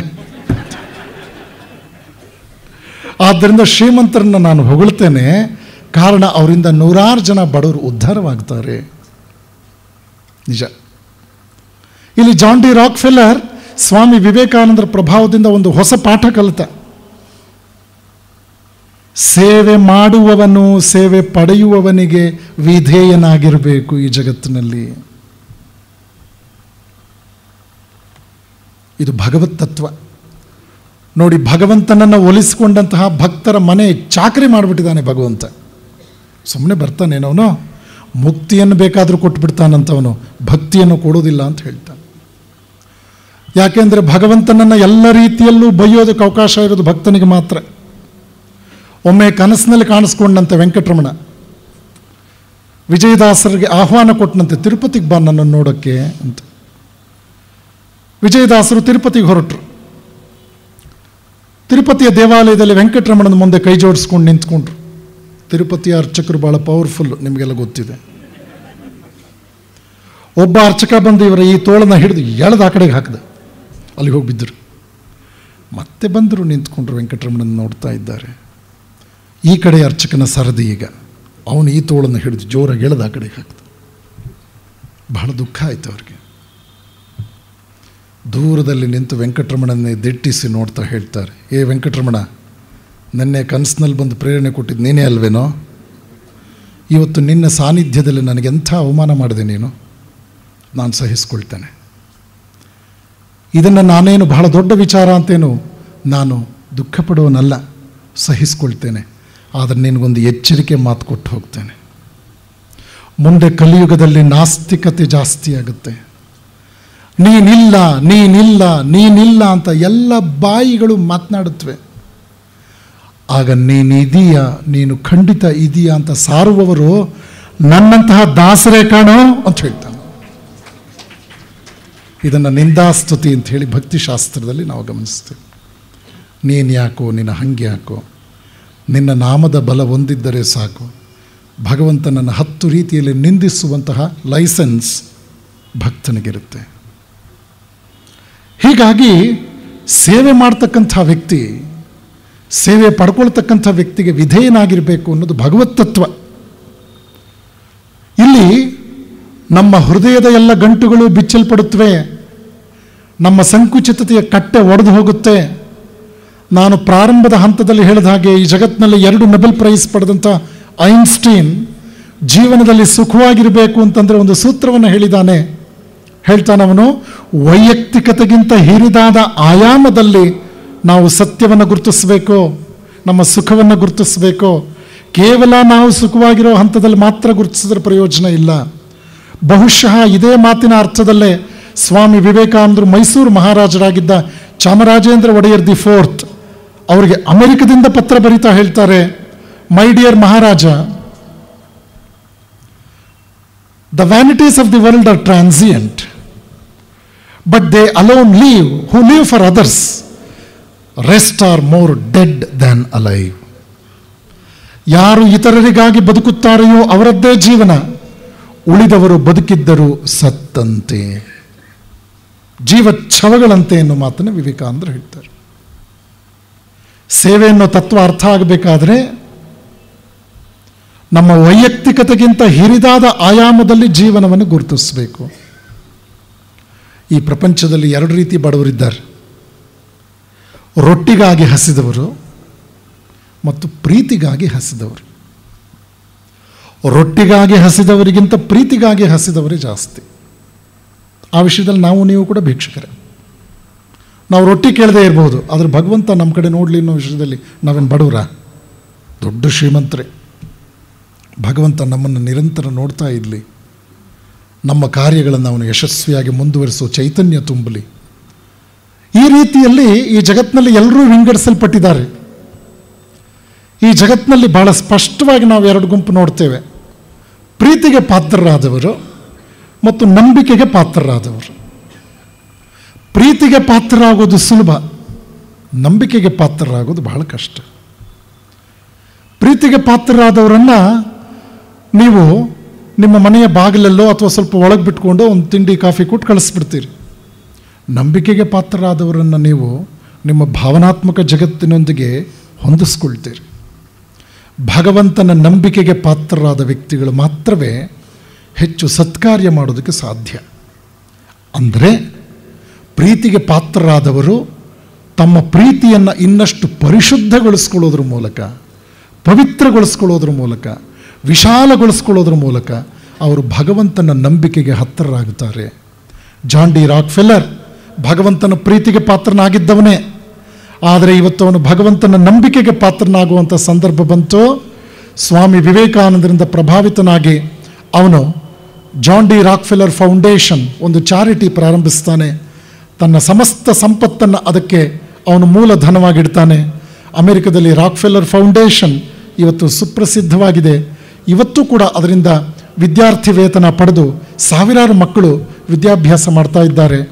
ನನಗೆ ತಿಳಿದ ಹಾಗೆ ಈ ಸ್ಕಾಲರ್ಶಿಪ್ ಸ್ಕೀಮ್ನಲ್ಲಿ ಓದಿದಂಥ ಒಬ್ಬ ವ್ಯಕ್ತಿ ನೊಬೆಲ್ ಪ್ರಶಸ್ತಿ ಪುರಸ್ಕೃತನೂ ಆಗಿದ್ದಾನೆ. ಆತ ಇನ್ಯಾರೂ ಅಲ್ಲ, 60ರ ದಶಕದಲ್ಲಿ ಜಗತ್ತಿನಲ್ಲಿ ಗೋಧಿಯನ್ನು ಆವಿಷ್ಕರಿಸಿದಂತಹ, ಬಹುಶಃ ಬೋರ್ಲಾ ಅಂತ ಬರುತ್ತೆ ಅವನ ಹೆಸರು, ಬೋರ್ಲಾ ಅವರು. ಹೀಗಾಗಿ ಜಾನ್ ಡಿ ರಾಕ್ಫೆಲ್ಲರ್ನ ಒಂದು ಫೌಂಡೇಶನ್, ಅದರ ಅಡಿಯಲ್ಲಿ ಒಬ್ಬ ವಿದ್ಯಾರ್ಥಿ ವೇತನ ಪಡೆದು ಅವನು ಜಗತ್ತಿನಲ್ಲಿ ಆಹಾರ ಕ್ಷಾಮವನ್ನು ನಿಭಾಯಿಸುವಷ್ಟರ ಮಟ್ಟಿಗೆ ಬೆಳೆದದ್ದು, ಅವನಿಗೊಂದು ನೊಬೆಲ್ ಪ್ರೈಸ್ ಬಂದದ್ದು. ಆತ ರಾಮಕೃಷ್ಣ ಮಠ ಹೈದರಾಬಾದ್ಗೊಮ್ಮೆ ಬಂದಾಗ ಹೇಳಿದ್ನಂತೆ, ಇವತ್ತು ನಾನು ವಿವೇಕಾನಂದರಿಗೆ ಋಣಿಯಾಗಿರಬೇಕು, ನನ್ನ ವಿದ್ಯಾರ್ಥಿ ಜೀವನಕ್ಕೆ ಸಹಾಯವಾದದ್ದು ರಾಕ್ಫೆಲ್ಲರ್ ಫೌಂಡೇಶನ್ನ ಸ್ಕಾಲರ್ಶಿಪ್ಪು, ರಾಕ್ಫೆಲ್ಲರ್ನಿಗೆ ಜೀವನದ ದೃಷ್ಟಿಕೋನವನ್ನು ಕೊಟ್ಟವರು ವಿವೇಕಾನಂದರು ಅಂಥೇಳಿ. ಈ ಘಟನೆಯನ್ನು ವಿವರಿಸಿದವರು ಪೂಜ್ಯ ಸ್ವಾಮಿ ಜಿತಾತ್ಮಾನಂದಜಿಯವರು ಬೆಳಗಾಂನ ಒಂದು ಪ್ರವಚನದಲ್ಲಿ. ಸ್ವಾಮಿ ವಿವೇಕಾನಂದರ ಪಾಶ್ಚಾತ್ಯ ಆಂದೋಲನಗಳು, ಅಲ್ಲಿನ ಪ್ರವಾಸದಲ್ಲಿ ಅವರು ಸಾಧಿಸಿದಂತಹ ಯಶಸ್ಸು ಭಾರತದ ಬಗ್ಗೆ ಪಾಶ್ಚಾತ್ಯ ಜಗತ್ತಿನ ದೃಷ್ಟಿಕೋನವನ್ನೇ ಬದಲಾಯಿಸಿಬಿಡ್ತು. ವಿವೇಕಾನಂದರು ಆ ನಂತರ ಯುರೋಪ್ನಲ್ಲಿ ಪ್ರವಾಸ ಮಾಡಿದ್ರು. ಅಲ್ಲೂ ಕೂಡ ಒಂದು ಧರ್ಮ ಸಮ್ಮೇಳನ ಏರ್ಪಾಟಾಯಿತು. ಸ್ವಾಮಿ ವಿವೇಕಾನಂದರನ್ನು ಇಂಗ್ಲೀಷ್ನಲ್ಲಿ ಮಾತನಾಡೋದಕ್ಕೆ ಬಿಟ್ಟರೆ ಇವನು ಮತ್ತೆ ಸಾರ್ವಭೌಮತ್ವ ಸಾಧಿಸಿಬಿಡ್ತಾನೆ ಅಂತ ಹೇಳಿ ಇಲ್ಲಿ ಫ್ರೆಂಚ್ ಭಾಷೆಯಲ್ಲಿ ಮಾತನಾಡೋರಿಗೆ ಮಾತ್ರ ಅವಕಾಶ ಅಂದರು. ಕೆಲವೇ ವಾರಗಳಲ್ಲಿ ಫ್ರೆಂಚ್ ಭಾಷೆಯನ್ನು ಕಲಿತು ಆ ಸಭೆಯಲ್ಲೂ ಕೂಡ ಅದ್ವಿತೀಯರಾಗಿ ಅವರು ಗುರುತಿಸಲ್ಪಟ್ಟರು. ಇದ್ರ ಬಗ್ಗೆ ಹೆಚ್ಚು ಪ್ರಸ್ತಾಪ ಇಲ್ಲ, ಆದರೆ ಅವರ ಜೀವನ ಯುರೋಪ್ನಲ್ಲಿ ವಿವೇಕಾನಂದರು ಅನ್ನೋದನ್ನು ಗಮನಿಸಿದಾಗ ನಮಗೆ ಅರ್ಥವಾಗುತ್ತೆ. ಇದ್ರ ಬಗ್ಗೆ ಸಾಕಷ್ಟು ದಾಖಲೆಗಳಿದೆ. ಭಾರತಕ್ಕೆ ಮರಳಿದಂತಹ ಸ್ವಾಮಿ ವಿವೇಕಾನಂದರು ಈ ದೇಶದ ಅವನತಿಗೆ ಸ್ಪಷ್ಟವಾದ ಕಾರಣಗಳನ್ನು ಕಂಡುಕೊಂಡ್ರು.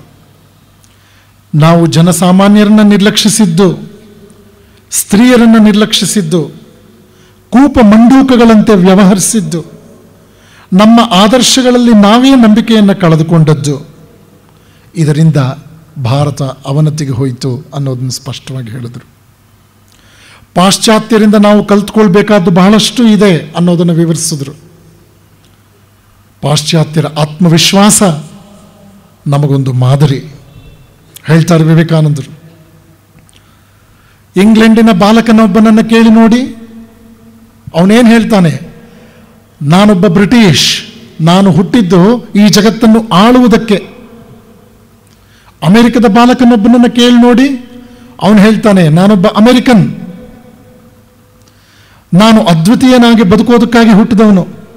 ಜಪಾನಿನ ಬಾಲಕನನ್ನು ಕೇಳಿ ನೋಡಿ, ಅವನು ಇದೇ ರೀತಿಯ ಉತ್ತರವನ್ನು ಕೊಡ್ತಾನೆ. ಆದರೆ ಭಾರತದ ಬಾಲಕನನ್ನು ಕೇಳಿ ನೋಡಿ, ಅವನೇನು ಹೇಳ್ತಾನೆ, ಹೀಗೆ ಹೇಳ್ತಾನ, ಭಾರತದ ಬಾಲಕ ಅಲ್ಲ, ಅವನ ತಾತ ಕೂಡ ಹೀಗೆ ಹೇಳೋದಿಲ್ಲ ಅಂದರು. ಆತ್ಮವಿಶ್ವಾಸ ಎಷ್ಟು ಕುಗ್ಗಿ ಹೋಗಿದೆ ಭಾರತದಲ್ಲಿ ಅನ್ನೋದ್ರ ಬಗ್ಗೆ ತುಂಬ ನೊಂದ್ಕೊಂಡ್ರು. ಪಾಶ್ಚಾತ್ಯರನ್ನು ಕಂಡು ನಾವು ಆತ್ಮವಿಶ್ವಾಸದ ಬಗ್ಗೆ ಒಂದು ಹೊಸ ಚಿಂತನೆಯನ್ನು ಪಡ್ಕೋಬೇಕಾಗಿದೆ ಎಂದರು. ವಿಧೇಯತೆ ಪಾಶ್ಚಾತ್ಯರಿಂದ ನಾವು ಕಲ್ತ್ಕೋಬೇಕಾಗಿದೆ ಅನ್ನೋದನ್ನ ತೋರಿಸ್ಕೊಟ್ರು. ಸ್ಪಷ್ಟವಾಗಿ ಎತ್ತಿ ಹೇಳಿದ್ರು. ಅನ್ಪಬ್ಲಿಷ್ಡ್ ಲೆಟರ್ಸ್ ಆಫ್ ಸ್ವಾಮಿ ವಿವೇಕಾನಂದ ಅಂತ ಒಂದು ಪುಸ್ತಕ ಇದೆ. ಆ ಪುಸ್ತಕದಲ್ಲಿ ಒಂದು ಕಡೆ ನೊಂದು ಬರೆದ್ರು, the faculty of organisation in India is very poor. If 2 Indians sit together they make 3 parties. ಇಬ್ಬರು ಭಾರತೀಯರು ಒಂದು ಕಡೆ ಕೂತ್ಕೊಂಡ್ರೆ 3 ಪಕ್ಷ ಕಟ್ತಾರೆ. ನಿಮಗೆ ಸಂಘಟನಾ ಸಾಮರ್ಥ್ಯದಲ್ಲೇ ಒಂದು ತಾಕತ್ತಿಲ್ವಲ್ಲ, ನೀವೊಂದು ಐಕ್ಯದ ಒಂದು ಧ್ವನಿಯಾಗಿ ಯಾವತ್ತು ಬರೋದು? ನೀವು ಹಿಡಿಯಷ್ಟು ಪಾಶ್ಚಾತ್ಯರು ನಿಮ್ಮನ್ನು 100 ವರ್ಷ ಗುಲಾಮರನ್ನಾಗಿಸ್ಕೊಂಡು ಆಳಿದ್ರಲ್ಲ, ನಿಮ್ಗೇನು ಅನ್ಸೋದಿಲ್ವಾ? ನಿಮ್ಮ ಜೀವನದ ಹಂತ ಯಾವ ಹೀನ ಸ್ಥಿತಿಯಲ್ಲಿದೆ ಅಂದರೆ ನಿಮಗಿಂತಲೂ ಇನ್ಯಾರು ಆಳಲ್ಪಡಬೇಕು? ನೀವು ಗುಲಾಮಗಿರಿಯನ್ನೇ ಒಂದು ವರದೋಪಾದಿಯಲ್ಲಿ ಸ್ವೀಕರಿಸಿದ್ದೀರಲ್ಲ. ನಿಮ್ಮ ಹೊಟ್ಟೆ ಕಿಚ್ಚು ನಿಮ್ಮನ್ನು ನಾಶ ಮಾಡಿದೆಯಲ್ಲ. ದೇಶಕ್ಕಾಗಿ ನಿಮ್ಮಲ್ಲಿ ತ್ಯಾಗವೂ ಕೂಡ ಕಣ್ಮರೆಯಾಗಿದೆಯಲ್ಲ. ನೀವು 4 ಜನ ರಾಷ್ಟ್ರಕ್ಕಾಗಿ ಏನು ಮಾಡಬಲ್ಲೆ ಅನ್ನೋದ್ರ ಬಗ್ಗೆ ಕೆಲವು ಕ್ಷಣಗಳು ಒಟ್ಟಾಗಿ ಇರಲಾರಲ್ಲ. ನಿಮಗಲ್ಲದೆ ಇನ್ಯಾರಿಗ್ರಿ ಸಿಗುತ್ತೆ ಬಳುವಳಿಯಾಗಿ ಗುಲಾಮಗಿರಿ ಅಂತ ಹೇಳಿ ಛೇಡಿಸಿದ್ರು. ವ್ಯಕ್ತಿ ಎಷ್ಟೇ ದೊಡ್ಡವನಾದರೂ ಕೂಡ ರಾಷ್ಟ್ರ ನಂಬಿದಂತಹ ಆದರ್ಶಗಳಿಗೆ ವಿಧೇಯನಾಗಿರಬೇಕು ಅನ್ನೋದನ್ನು ಸೂಚ್ಯವಾಗಿ ಹೇಳಿದರು. ಸೇವಾ ಮನೋಭಾವ ಬೆಳೆಸ್ಕೊಳ್ಳಿ. ಸೇವೆ ಅಂತಕ್ಕಂಥ ಮಹಾನ್ ಆದರ್ಶ ರಾಷ್ಟ್ರವನ್ನು ಭಾವನಾತ್ಮಕವಾಗಿ ಒಂದುಗೂಡಿಸುತ್ತೆ ಅನ್ನೋದನ್ನು ಸೂಚಿಸಿದ್ರು. ಅಮೆರಿಕದಲ್ಲಿ ಸ್ವಾಮಿ ವಿವೇಕಾನಂದರು ಕಂಡ ಅದ್ಭುತಗಳಲ್ಲಿ ಬಂಧಿಖಾನೆಯೂ ಒಂದು, ಜೈಲ್. ಅಲ್ಲಿ ಜೈಲ್ ಅಂತ ಅವ್ರ ಹೆಸರು ಬರೆದಿರಲಿಲ್ಲ, ಸುಧಾರಣಾ ಗೃಹ ಅಂತ ಬರೆದಿದ್ರು, ರೆಫಾರ್ಮೇಟರಿ ಸೆಂಟರ್ ಅಂತ. ಅದನ್ನು ನೋಡಿಕೊಂಡು ಅಲ್ಲಿ ಹೇಗೆ ಖೈದಿಗಳೊಂದಿಗೆ ಆಡಳಿತದ ವ್ಯವಸ್ಥೆ ನಡ್ಕೊಳ್ಳುತ್ತೆ ಅನ್ನೋದನ್ನು ಕಂಡು ಸ್ವಾಮಿ ವಿವೇಕಾನಂದರು ಆಮೇಲೆ ವಾಪಸ್ ಬಂದ ಮೇಲೆ ಭಾರತದ ತಮ್ಮ ಆತ್ಮೀಯರಿಗೆ ಪತ್ರ ಬರೀತಾ ಹೇಳ್ತಾರೆ, ಅಮೆರಿಕದಲ್ಲಿ ಜೈಲು ಸುಧಾರಣಾ ಗೃಹ. ಅಲ್ಲಿ ಒಳಗೋದ ಕಳ್ಳ ಉತ್ತಮ ಪ್ರಜೆಯಾಗಿ ಆಚೆಗೆ ವಾಪಸ್ ಬರ್ತಾನೆ. ಅಯ್ಯೋ, ನನ್ನ ದೇಶದಲ್ಲಿ ಒಮ್ಮೆ ಒಬ್ಬ ಕದ್ದು ಬಿಟ್ರೆ ಜೀವನ ಪರ್ಯಂತ ಅವನು ಹೊರಗೆ ಬಂದರೂ ಕೂಡ ಆ ಕಳ್ಳ ಅಂತಕ್ಕಂಥ ಪಟ್ಟಿ ಕೈತಪ್ಪು ಹೋಗೋದಿಲ್ಲ, ಅದರಿಂದ ಅವನು ಮುಕ್ತನಾಗೋದಿಲ್ಲ. ಭಾರತೀಯರೇ, ನೀವೆಲ್ಲರೂ ಪಾಶ್ಚಾತ್ಯ ಜಗತ್ತಿಗೆ ಬಂದು ಸ್ವಲ್ಪ ನೋಡಬೇಕಾಗಿದೆ ಈ ವಿಚಾರಗಳನ್ನು ಅಂಥೇಳಿ ಸ್ಪಷ್ಟವಾಗಿ ಹೇಳ್ತಾರೆ. ಭಾರತೀಯರನ್ನು ಅವರ ದೌರ್ಬಲ್ಯಗಳನ್ನು ಕುರಿತು ಮಾತ್ರ ವಿವೇಕಾನಂದರು ಮಾತನಾಡಲಿಲ್ಲ, ಇದನ್ನು ಗಮನಿಸಬೇಕು ನಾವು. ಭಾರತದ ಉದ್ಧಾರಕ್ಕೆ ಅತ್ಯವಶ್ಯಕವಾದ ವಿಷಯಗಳನ್ನು ನಮ್ಮ ಮುಂದೆ ಇಟ್ಟರು. ಹಲವಾರು ಅವರ ಸಲಹೆಗಳು ಅತ್ಯಂತ ಸಕಾರಾತ್ಮಕವಾದ ಪ್ರಯೋಗಾತ್ಮಕವಾದ ಸಲಹೆಗಳು ನಮಗೆ ಲಭಿಸಿತು. ಹೇಳ್ತಾರೆ ಅವರು, each soul is potentially divine. The goal is to manifest this divinity. Give the masses their lost individuality. Power will come, glory will come, goodness will come, everything that is excellent will come when the sleeping soul is roused to its absolute activity. Do it by karma yoga, jnana yoga, bhakti yoga or raja yoga and be free. Books, churches, temples and mosques are but secondary details. ಎಷ್ಟು practical ವೇದಾಂತ ಇದನ್ನು ನಾವು ಗಮನಿಸಬೇಕು. ಮನುಷ್ಯನಲ್ಲಿ ಅಂತರ್ಗತವಾಗಿರುವ ದಿವ್ಯತೆಯನ್ನು ಅವನಿಗೆ ಪರಿಚಯ ಮಾಡಿಕೊಡಿ. ಅವನು ಹೇಡಿಯಂತೆ ಬದುಕ್ತಾ ಇದ್ದಾನೆ, ಮೊದಲು ಅವನೊಬ್ಬ ಮನುಷ್ಯ ಅನ್ನೋದನ್ನು ನಂಬಲಿ ಅವನು ತನ್ನ ಬಗ್ಗೆ. ಅಮೆರಿಕದಲ್ಲೇ ಮಾತನಾಡ್ತಾ ಅವ್ರು ಹೇಳಿದ್ದುಂಟು, ಅಲ್ಲಿನ ಧರ್ಮ ಪ್ರತಿನಿಧಿಗಳು ಜನರನ್ನು ಪಾಪಿಗಳು ಅಂತ ಹೀಯಾಳಿಸ್ತಾ ಇದ್ದದನ್ನು ಕಂಡು ಹೇಳ್ತಾರೆ, ಯಾರನ್ನು ಪಾಪಿಗಳನ್ನು ಬೇಡಿ, ಇತರರನ್ನು ಪಾಪಿ ಎನ್ನುವುದೇ ಮಹಾಪಾಪ.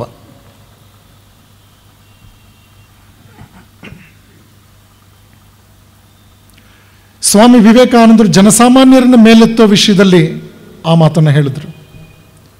ಜೊತೆಗೆ ಅವರು ಹೇಳಿದ್ರು, ಹಿಂದಿನ ವೇದಾಂತ ಹೇಳ್ತಾ ಇತ್ತು ಮಾತೃದೇವೋಭವ, ಪಿತೃದೇವೋಭವ, ಆಚಾರ್ಯ ದೇವೋಭವ, ಅತಿಥಿ ದೇವೋಭವ ಅಂತ. ಆದರೆ ನೂತನ ವೇದಾಂತ ಹೇಳುತ್ತೆ ದೀನ ದೇವೋಭವ, ದರಿದ್ರ ದೇವೋಭವ, ಅಶಕ್ತ ದೇವೋಭವ, ರೋಗಿ ದೇವೋಭವ, ಮೂರ್ಖ ದೇವೋಭವ. ಎಲ್ಲರನ್ನೂ ನೀವು ನಿಮ್ಮ ಆತ್ಮೀಯತೆಯ ಪರಿಧಿಗೆ ಬರಮಾಡಿಕೊಳ್ಳಿ. ದುರ್ಬಲರನ್ನು ದುರ್ಬಲರಾಗಿ ಉಳಿಸಬೇಡಿ. ಅಶಕ್ತರು ಅಶಕ್ತರಾಗಿ ಉಳಿಬಾರ್ದು, ಮೂರ್ಖರು ಮೂರ್ಖರಾಗಿ ಉಳಿಬಾರ್ದು. ಯಾವುದೇ ಒಂದು ತತ್ವ ಒಬ್ಬಿಬ್ಬರು ಸ್ವೀಕರಿಸಿದಾಕ್ಷಣ ಸಮಾಜ ಉದ್ಧಾರ ಆಗೋದಿಲ್ಲ. ಅದು ಎಲ್ಲರಿಂದಲೂ ಸ್ವೀಕೃತವಾಗಬೇಕು ಮತ್ತು ಅವರವರ ಯೋಗ್ಯತೆಗೆ ತಕ್ಕಂತೆ ಜನ ಅದನ್ನು ಅರ್ಥ ಮಾಡ್ಕೊಂಡು ಜೀವನಿಸ್ಕೊಂಡು ತಮ್ಮ ಜೀವನದಲ್ಲಿ ಅನುಸರಣೆಗೆ ಬರಬೇಕು, ಅನುಸರಿಸಬೇಕು ಅವರು. ಆದ್ದರಿಂದ ಉನ್ನತ ವಿಚಾರಗಳನ್ನು ಮನೆ ಮನೆ ಬಾಗಿಲಿಗೆ ಮುಟ್ಟಿಸ್ಬೇಕು. ಮೊನ್ನೆ ದಿವಸ ನಾನು ಹೇಳಿದ್ದೆ ಅಂತ ಅನಿಸುತ್ತೆ, ಕಾಡುಗಳಲ್ಲಿ ಹರಿದು ಹಂಚಿ ಹೋಗಿದ್ದ ವೇದಾಂತವನ್ನು ಶಂಕರಾಚಾರ್ಯರು ಮಠಗಳಿಗೆ ತಂದರು. ಮಠಗಳಿರೋ ವೇದಾಂತವನ್ನು ನಾನು ಮತ್ತು ನನ್ನ ಪರಂಪರೆ ಮನೆ ಮನೆಗೆ ಮುಟ್ಟಿಸ್ತೇವೆ. ಇದೇ ನಮ್ಮ ಕಾರ್ಯ ಪ್ರಣಾಳಿಕೆ ಅಂಥೇಳಿ. ರಾಮಕೃಷ್ಣ ಮಹಾಸಂಘದಲ್ಲಿ ಅಧ್ಯಕ್ಷರಾಗಿದ್ದ ಪ್ರಭು ಮಹಾರಾಜರು, ಪರಮ ಪೂಜ್ಯ ಸ್ವಾಮಿ ವೀರೇಶ್ವರಾನಂದರು ಒಮ್ಮೆ ಒಂದು ಯುವ ಸಮ್ಮೇಳನದಲ್ಲಿ ಹೇಳಿದ ಮಾತು ಇಲ್ಲಿ ಉಲ್ಲೇಖಾರ್ಹ. ರಾಮಕೃಷ್ಣ ವಿವೇಕಾನಂದರಿಗೆ ನಾವು ಸಲ್ಲಿಸಬಹುದಾದ ಅತ್ಯುತ್ತಮ ಮಟ್ಟದ ಸೇವಾ ಕಾರ್ಯ ಯಾವುದು ಅಂತ ಪ್ರಶ್ನೆ. ಅದಕ್ಕೆ ಪೂಜ್ಯರು ಬರೆದಿದ್ದರು, ಉತ್ತರ ಭಾಳ ಸೊಗಸಾಗಿದೆ. ರಾಮಕೃಷ್ಣ ವಿವೇಕಾನಂದರ ಸಂದೇಶಗಳನ್ನು ಮನೆ ಮನೆಗೆ ಮುಟ್ಟಿಸುವಂಥದ್ದೇ ಇಂದಿನ ತುರ್ತು ಅಗತ್ಯತೆ. ಅದು ಅತಿ ದೊಡ್ಡ ಸೇವಾ ಕಾರ್ಯ ಅಂತ. ಶಿಕ್ಷಣದ ಬಗ್ಗೆ ವಿವೇಕಾನಂದರು ಒತ್ತು ಕೊಟ್ಟರು. ಭಾರತಕ್ಕೆ ಒಂದು ಶಕ್ತಿಯುತವಾದ ಶಿಕ್ಷಣ ಬೇಕು. ಇಂದಿನ ಶಿಕ್ಷಣದಲ್ಲಿ ದೌರ್ಬಲ್ಯಗಳು ಜಾಸ್ತಿ ಇವೆ. I have traveled far and wide, including the central province, but I have not come across a single self-made man. Mind you, if you find a single self-made man in India, he had his education elsewhere, not in India. ನೋಡಿ ಎಂಥ ಮಾತು. I want men not brutes. ವಿದ್ಯಾವಂತ ಮೋಸಗಾರರು ನನಗೆ ಬೇಕಾಗಿಲ್ಲ, ಅಕ್ಷರಸ್ಥ ಮೋಸಗಾರರು ಬೇಕಾಗಿಲ್ಲ. ನನಗೆ ನಿಜವಾದ ಅರ್ಥದಲ್ಲಿ ವ್ಯಕ್ತಿ ರತ್ನಗಳು ಬೇಕಾಗಿದ್ದಾರೆ ಅನ್ನೋದನ್ನು ಒತ್ತಿ ಹೇಳಿದರು. ಶಿಕ್ಷಣವು ಆಶಿಷ್ಟರು, ದೃಢಿಷ್ಠರು ಹಾಗೂ ಬಲಿಷ್ಠರಾದವರನ್ನು, ಒಳಗೂ ಹೊರಗೂ ಪ್ರಾಮಾಣಿಕರಾದ, ನಂಬಿಕೆಗೆ ಅರ್ಹರಾದ ಜನರನ್ನು ನಿರ್ಮಿಸಬೇಕು. ಶಿಕ್ಷಣ ಸ್ವಾವಲಂಬನೆಯನ್ನು ತರಬೇಕು, ಸ್ವಾಭಿಮಾನವನ್ನು ಮೂಡಿಸಬೇಕು. ಸೇವಾ ತತ್ವಕ್ಕೆ ನಾವು ನಮ್ಮನ್ನು ಅರ್ಪಿಸಿಕೊಳ್ಳುವ ಪ್ರೇರಣೆ ಕೊಡಬೇಕು. ಯಾವ ತರಬೇತಿಯ ಮೂಲಕ ಇಚ್ಛಾಶಕ್ತಿಯ ಪ್ರವಾಹ ಮತ್ತು ಅಭಿವ್ಯಕ್ತಿಗಳು ನಿಯಂತ್ರಣಕ್ಕೆ ಒಳಗಾಗಿ ಅವು ಫಲಕಾರಿಯಾಗುತ್ತವೆಯೋ ಅದನ್ನು ಮಾತ್ರವೇ ನಾನು ಶಿಕ್ಷಣ ಎನ್ನುತ್ತೇನೆ. ಪರಭಾಷೆಯಿಂದ ಬಂದ ಯೋಜನೆಗಳನ್ನು ಗಿಳಿಪಾಠ ಮಾಡಿ ನಿಮ್ಮ ಮೆದುಳನ್ನು ಅದರಿಂದ ತುಂಬಿಕೊಂಡು ವಿಶ್ವವಿದ್ಯಾಲಯ ಪದವಿಯೊಂದನ್ನು ಗಳಿಸಿಬಿಟ್ಟು ನೀವು ಮಹಾವಿದ್ಯಾವಂತರೆಂದು ಗರ್ವಪಡುತ್ತೀರೇನೋ? ನಿಮಗೆ ಧಿಕ್ಕಾರ. ಇದು ವಿದ್ಯಾಭ್ಯಾಸವೇ? ನಿಮ್ಮ ವಿದ್ಯಾಭ್ಯಾಸದ ಗುರಿಯಾದರೂ ಏನು ಅಂತ ಪ್ರಶ್ನಿಸಿದ್ರು. ಇವತ್ತಿನ ಶಿಕ್ಷಣ ಹಾಗೇ ಇದೆ. ಒಂದು ಸೊಗಸಾದ ಘಟನೆ ನೆನಪಾಗುತ್ತೆ. ಇವತ್ತಿನ ಶಿಕ್ಷಣ ಕೇವಲ ಗಿಣಿಪಾಠ. ಒಂದು ಸರ್ಕಸ್ ಕಂಪನಿ ನಡೀತಾ ಇತ್ತಂತೆ. ಆ ಸರ್ಕಸ್ ಕಂಪನಿಯ ಟಿಕೆಟ್ ಕೌಂಟರ್ ಹತ್ರ ಒಂದು ಮೈನಾ ಪಕ್ಷಿಯನ್ನು ಸಾಕಿ ಪಂಜರದಲ್ಲಿ ಇಟ್ಟಿದ್ರಂತೆ.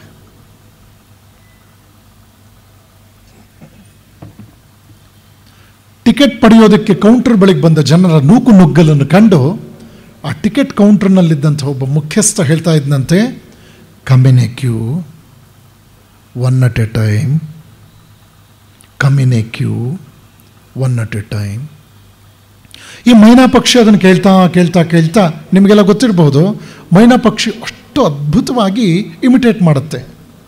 ಅದು ಕೂಡ ಇದನ್ನು ಚೆನ್ನಾಗಿ ಇಮಿಟೇಟ್ ಮಾಡೋಕ್ಕೆ ಶುರು ಮಾಡುತ್ತೆ. Come in a queue, one at a time, come in a queue, one at a time. ಒಂದು ದಿವಸ ಆಕಸ್ಮಿಕವಾಗಿ ಆ ಪಂಜರದ ಬಾಗಿಲು ಸಡಿಲವಾಗಿತ್ತು. ಈ ಪಕ್ಷಿ ಅದನ್ನು ತಳ್ಳಿದ ತಕ್ಷಣ ಬಾಗಿಲು ಓಪನ್ ಆಗೋಯ್ತು. ಅದು ಹೊರಗಡೆ ಬಂದ್ಬಿಡ್ತು. ಆಗ ಆಕಾಶದಲ್ಲಿ ಹಾರಾಡ್ತಾ ಇದ್ದ ರಣಹದ್ದುಗಳೆಲ್ಲ ಈ ಮೈನಾ ಪಕ್ಷಿಯನ್ನು ನೋಡಿದ್ವು. ಎಲ್ಲವೂ ಕೆಳಗಿಳಿದು ಬಂದು ಸುತ್ತುವರೆದ್ವು. ಒಂದು ಹದ್ದು ಅದನ್ನು ಕುಕ್ಕಕ್ಕೆ ಬಂತು, ಇನ್ನೊಂದು ಹದ್ದು ಅದನ್ನು ಕುಕ್ಕಕ್ಕೆ ಬಂತು. ಆಗ ಮೈನಾ ಪಕ್ಷಿ ಹೇಳ್ತು, come in a queue, one at a time. ಇದು ನಮ್ಮ ಪರಿಸ್ಥಿತಿ. ನಾವು ಸ್ತೋತ್ರವನ್ನು ಗಿಣಿ ಪಾಠ ಮಾಡಿದ್ವು. ಮಹಾತ್ಮರ ವಿಚಾರಗಳನ್ನೆಲ್ಲ ಓದಿದ್ವು. ಅಂಥ ಮಹಾತ್ಮರ ಬಗ್ಗೆ ನಾವು ಹೇಳೋದೇನಿದೆ ಅಂತ ದೇವ್ರ ಗೂಡಿನಲ್ಲಿಟ್ಟು ಆ ದೇವಸ್ಥಾನವನ್ನು ಎಷ್ಟು ಹಳೇದು ಮಾಡಿದ್ವೋ ನಾವು, ಅಷ್ಟು ಅದಕ್ಕೆ ಪ್ರಾಚೀನತೆಯ ಪಟ್ಟ ಕಟ್ಟಿದ್ವು. ನಮ್ಮ ಭಗವದ್ಗೀತೆಗಳು ಅರಿಶಿನ ಕುಂಕುಮಗಳಿಂದ ತಮ್ಮ ಗಾತ್ರವನ್ನು ಹೆಚ್ಚಿಸಿಕೊಂಡ್ವು. ಗೀತಾಮೃತವನ್ನು ನಾವು ಆಸ್ವಾದಿಸಲಿಲ್ಲ. ಆ ಅಮೃತದ ಚಿಂತನೆ ನಮ್ಮಲ್ಲಿ ಆಗಲೇ ಇಲ್ಲ.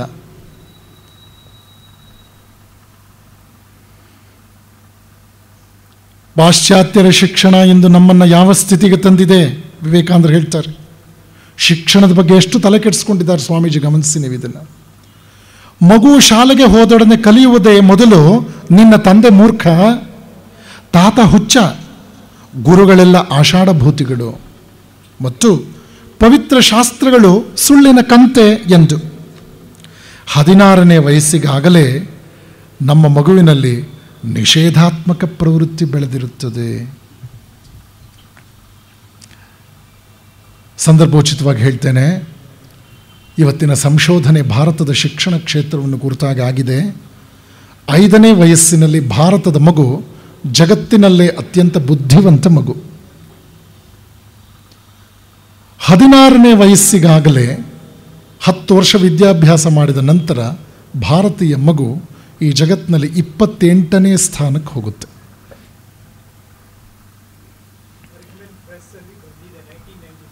ಹಾಂ. ಎರಡನೇ ವಿಚಾರ ಬಹಳ ಸ್ಪಷ್ಟವಾಗಿದೆ, ನೀವೆಲ್ಲ ಕೇಳಿಸ್ಕೋಬೇಕು. ಈ ರೀತಿಯ ಒಂದು ದುಸ್ಥಿತಿ ಏಕೆ ಬಂತು? ವಿಶ್ಲೇಷಣೆ ಕೊಡ್ತಾರವರು. 5ನೇ ವಯಸ್ಸಿನಿಂದ ದೂರದರ್ಶನದ ಆಕರ್ಷಣೆ ನಮ್ಮ ಮಗುವಿಗೆ ಉಂಟಾಗುತ್ತದೆ. 16ನೇ ವಯಸ್ಸಿಗೆ 10 ವರ್ಷಗಳಲ್ಲಿ ನಮ್ಮ ಮಗು 20,000 ಗಂಟೆಗಳ ಕಾಲ ದೂರದರ್ಶನವನ್ನು ನೋಡಿರುತ್ತೆ. ವರ್ಷಕ್ಕೆ 2,000 ಗಂಟೆ. ಅದನ್ನು 365ರಿಂದ ಭಾಗಿಸಿದ್ರೆ ದಿನಕ್ಕೆ ನಮ್ಮ ಮಗು ಕನಿಷ್ಠ 4.5ರಿಂದ 5 ಗಂಟೆಗಳ ಕಾಲ ಟಿ ವಿ ನೋಡುತ್ತೆ. 8 ಗಂಟೆ ನಿದ್ರೆ,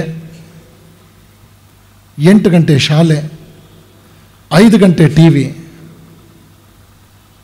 1-1.5 ಗಂಟೆ ಕಾಲ ಸ್ನಾನ, ಶೌಚ, ಊಟ, ತಿಂಡಿ, ಶಾಲೆಗೆ ತಯಾರಾಗೋದು.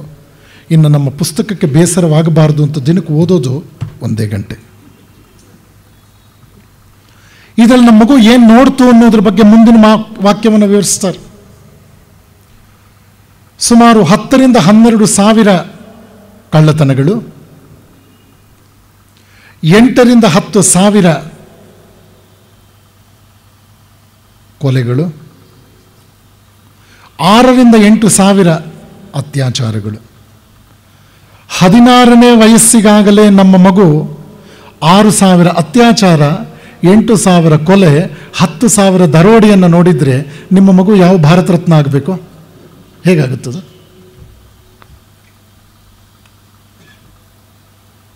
ಇವತ್ತಿನ ಲೇಟೆಸ್ಟ್ ನಿಮ್ಮ ಮುಂದೆ ಇಡ್ತಾ ಇದ್ದೇನೆ. ಮತ್ತೊಬ್ಬ ಬಹಳ ಚೆನ್ನಾಗಿ ಹೇಳ್ತಾನೆ, ಈ ಕ್ರೌರ್ಯವನ್ನು ನೋಡೋ ಮನಸ್ಸುಗಳು ಒಂದೇ ರೀತಿಯಲ್ಲಿ ಇರೋದಿಲ್ಲ. ಮೊದಲು ಕ್ರೌರ್ಯವನ್ನು ನೋಡಬೇಕಾದ್ರೆ ಹೆದರ್ಕೊಳ್ಳುತ್ತವೆ, ಅಭ್ಯಾಸವಾಗ್ತಾ ಆಗ್ತಾ ಹೆದರಿಕೆ ಹೋಗುತ್ತೆ. ಕ್ರೌರ್ಯವನ್ನು ಕುತೂಹಲವಾಗಿ ನೋಡುತ್ತವೆ, ಕುತೂಹಲವಾಗಿ ನೋಡ್ತಾ ನೋಡ್ತಾ ಅಭ್ಯಾಸವಾಗಿ ಆಮೇಲೆ ಕ್ರೌರ್ಯವನ್ನು ಸಹಜವಾಗಿ ನೋಡುತ್ತವೆ. ಸಹಜವಾಗಿ ನೋಡ್ತಾ ನೋಡ್ತಾ ನೋಡ್ತಾ ಆ ಕ್ರೌರ್ಯದ ಬಗ್ಗೆ ಆಸಕ್ತಿ ಹುಟ್ಟುತ್ತೆ. ಆಸಕ್ತಿ ಹೆಚ್ಚಿದಂತೆ ಕ್ರೌರ್ಯವನ್ನು ಆನಂದಿಸುವ ಮನೋಧರ್ಮ ಬೆಳೆಯುತ್ತೆ. ಚಲನಚಿತ್ರದಲ್ಲೋ ದೂರದರ್ಶನದಲ್ಲೋ ಕೊಲೆಯನ್ನು ನೋಡೋದು ಆನಂದದ ವಸ್ತುವಾದರೆ ಆ ವ್ಯಕ್ತಿಯ ಮನೋಧರ್ಮ ಯಾವ ಮಟ್ಟದಲ್ಲಿರುತ್ತೆ ಅನ್ನೋದನ್ನ ಯೋಚನೆ ಮಾಡಿ.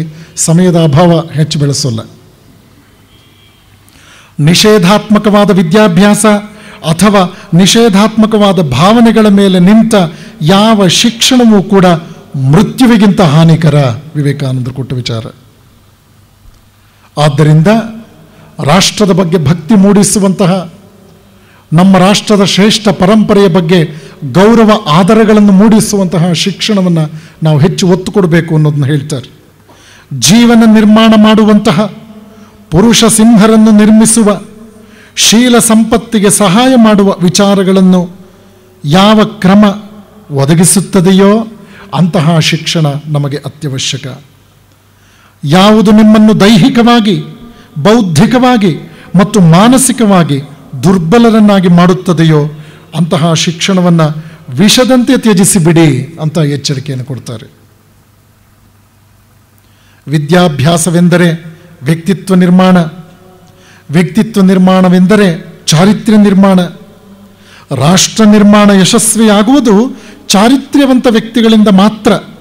ಆದ್ದರಿಂದ ಶಕ್ತ ಶಿಕ್ಷಣ ವ್ಯವಸ್ಥೆಯಿಂದ ಶಕ್ತ ರಾಷ್ಟ್ರ ನಿರ್ಮಾಣ ಸಾಧ್ಯ ಅನ್ನೋ ವಿವೇಚನೆಯನ್ನು ಕೊಡ್ತಾರೆ. 1897 ಜನವರಿ 26ರಂದು ಸ್ವಾಮಿ ವಿವೇಕಾನಂದರು ತಮ್ಮ ಪಾಶ್ಚಾತ್ಯ ಜಗತ್ತಿನ ಪ್ರವಾಸ ಮುಗಿಸಿ ಭಾರತದ ಪವಿತ್ರ ನೆಲದ ಮೇಲೆ ಇಳಿದರು. ನೀವು ಹೊರ ರಾಷ್ಟ್ರಗಳಿಗೆ ಹೋಗೋದಕ್ಕೆ ಮೊದಲು ಭಾರತದ ಬಗ್ಗೆ ನಿಮಗೇನು ಅನಿಸಿತ್ತು? ಹೊರ ರಾಷ್ಟ್ರಗಳನ್ನು ನೋಡ್ಕೊಂಡು ಬಂದ ನಂತರ ನಿಮಗೇನು ಅನಿಸ್ತಾ ಇದೆ? ಆಗ ವಿವೇಕಾನಂದರು ಹೇಳ್ತಾರೆ, ನನ್ನ ರಾಷ್ಟ್ರದ ಬಗ್ಗೆ ನನಗೆ ಸಾಕಷ್ಟು ಗೌರವ ಇತ್ತು ನಿಜ, ಆದರೆ ಹೊರ ರಾಷ್ಟ್ರಗಳಿಗೆ ಹೋಗಿ ಬಂದ ಮೇಲೆ ನನಗೆ ಸ್ಪಷ್ಟವಾಗಿದೆ, ನನ್ನ ಭಾರತ ತೀರ್ಥಕ್ಷೇತ್ರ. ಇಲ್ಲಿನ ಮಣ್ಣಿನ ಕಣಕಣವೂ ಕೂಡ ನನಗೆ ಪವಿತ್ರ. ಇಷ್ಟೆಲ್ಲ ಹೇಳಿದ್ದು ಇಷ್ಟೇ ಅಲ್ಲ, we Indians are head and shoulders above the westerners. ಅವ್ರಿಗಿಂತಲೂ ನಾವು ಎಷ್ಟೋ ಎತ್ತರದಲ್ಲಿದ್ದೇವೆ. ನಮ್ಮಲ್ಲಿ ಲೌಕಿಕ ಬಡತನವಿರಬಹುದು, ಆದರೆ ಜೀವನ ಗೌರವಿಸಿದಂತಹ ಮೌಲ್ಯಗಳು ಇಂದು ನಮ್ಮಲ್ಲಿ ಮನೆಮಾತಾಗಿದೆ. ಇದನ್ನು ಕಂಡು ನನಗೆ ಹೆಚ್ಚು ಸ್ಪಷ್ಟವಾಗ್ತಾ ಇದೆ, ಭಾರತ ಜಗದ್ಗುರುವಾಗಿ ಜಗತ್ತಿಗೆ ನೈತಿಕತೆಯ ಪಾಠವನ್ನು ಹೇಳುವಂತಹ ಕಾರ್ಯ ಮುಂದಿನ ದಿನಗಳಲ್ಲಿ ಇನ್ನೂ ಹೆಚ್ಚು ಪರಿಣಾಮಕಾರಿಯಾಗಿ ಆಗಬೇಕಾಗಿದೆ. ಮದ್ರಾಸ್ ನಗರದಲ್ಲಿ ಕೆಲವು ಯುವಕರು ಸ್ವಾಮಿ ವಿವೇಕಾನಂದನ ಭೇಟಿಯಾಗಿ ಭಾರತದ ಅತಂತ್ರತೆಯ ಬಗ್ಗೆ ತಮ್ಮ ದುಃಖವನ್ನು ತೋಡ್ಕೊಳ್ತಾರೆ. ಸ್ವಾಮೀಜಿ, ನಮಗೆ ರಾಜಕೀಯ ಸ್ವಾತಂತ್ರ್ಯ ಬೇಕು, ಇದಕ್ಕೆ ಒಂದು ಐಕಮತ್ಯ ಬೇಕು, ಹೋರಾಡೋದಕ್ಕಾಗಿ ಒಂದು ಸಂಘಟನೆ ಬೇಕು, ಅದಕ್ಕೆ ಸಮರ್ಥ ನಾಯಕ ಬೇಕು. ಈ ಕರ್ತವ್ಯವನ್ನು ನೀವು ಯಶಸ್ವಿಯಾಗಿ ನಿರ್ವಹಿಸಬಲ್ರಿ.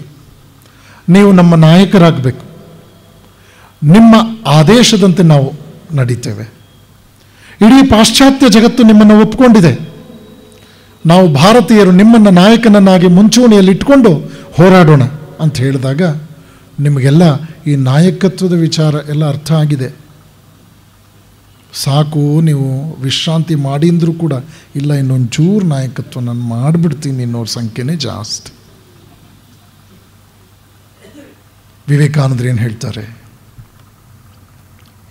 ಸ್ವಾತಂತ್ರ್ಯ ಬೇಕು ಅನ್ನುವಂತಹ ಆ ಯುವಕರ ಪಡೆಗೆ ಉತ್ತರಿಸಿದ ರೀತಿ ನೋಡಿ. You want freedom? I can get you freedom tomorrow morning if you want. Where are men to preserve freedom? Freedom means responsibility. Prepare men first, freedom shall come on its own. ನಿಮಗೆ ಸ್ವಾತಂತ್ರ್ಯ ಬೇಕಾ? ನಾಳೆ ಬೆಳಗ್ಗೆ ನಿಮಗೆ ಸ್ವಾತಂತ್ರ್ಯವನ್ನು ತಂದುಕೊಡಬಲ್ಲೆ. ಆದರೆ ಸ್ವಾತಂತ್ರ್ಯ ಅಂದರೆ ಏನು ಅಂದ್ಕೊಂಡಿದ್ದೀರಿ? ಅದೊಂದು ದೊಡ್ಡ ಹೊಣೆಗಾರಿಕೆ, ಅದೊಂದು ಬೃಹತ್ ಜವಾಬ್ದಾರಿ. Where are men to preserve freedom? ಈ ಹೊಣೆಗಾರಿಕೆಯನ್ನು ಸಮರ್ಥವಾಗಿ ನಿರ್ವಹಿಸಬಲ್ಲ ಜನ ಎಲ್ಲಿದ್ದಾರೆ? Prepare men first. ವ್ಯಕ್ತಿಗಳನ್ನು ನಿರ್ಮಾಣ ಮಾಡಿ ಶಕ್ತಿವಂತರು, ಪೌರುಷವಂತರೂ ಆದ, ಪ್ರಾಮಾಣಿಕರಾದ, ನಂಬಿಕೆಗೆ ಅರ್ಹರಾದ ವ್ಯಕ್ತಿಗಳನ್ನು ನಿರ್ಮಾಣ ಮಾಡಿ, ಆಗ ಸ್ವಾತಂತ್ರ್ಯ ತಾನೇ ತಾನಾಗಿ ಬರುತ್ತೆ. ಸ್ವಾತಂತ್ರ್ಯ ಅಂತಂದರೆ ಹೊಣೆಗಾರಿಕೆ, ಸ್ವಾತಂತ್ರ್ಯ ಅಂತಂದರೆ ಬೇಕಾಬಿಟ್ಟಿತನ ಅಲ್ಲ. 1897ರಲ್ಲಿ ಸ್ವಾಮಿ ವಿವೇಕಾನಂದರು ಈ ಮಾತನ್ನು ಹೇಳಿದ್ದು. ಸ್ವಾತಂತ್ರ್ಯ ಬರೋದಕ್ಕೆ 50 ವರ್ಷ ಮೊದಲು, ಅದಕ್ಕೊಂದು 63 ವರ್ಷ ಸೇರಿಸ್ಕೊಳ್ಳಿ. ಈ ಮಾತು ಆ ಮಹಾಪುರುಷನ ಮುಖಾರವಿಂದದಿಂದ ಬಂದು ಸುಮಾರು 113 ವರ್ಷ ಆಗಿದೆ. ಇವತ್ತು ಫ್ರೀಡಮ್ ಮೀನ್ಸ್ ರೆಸ್ಪಾನ್ಸಿಬಿಲಿಟಿ ಅನ್ನೋದು ಈ ದೇಶದ ಶೇಕಡಾವಾರು ಎಷ್ಟು ಜನಕ್ಕೆ ಅರ್ಥ ಆಗಿದೆ ಆಲೋಚನೆ ಮಾಡಿ.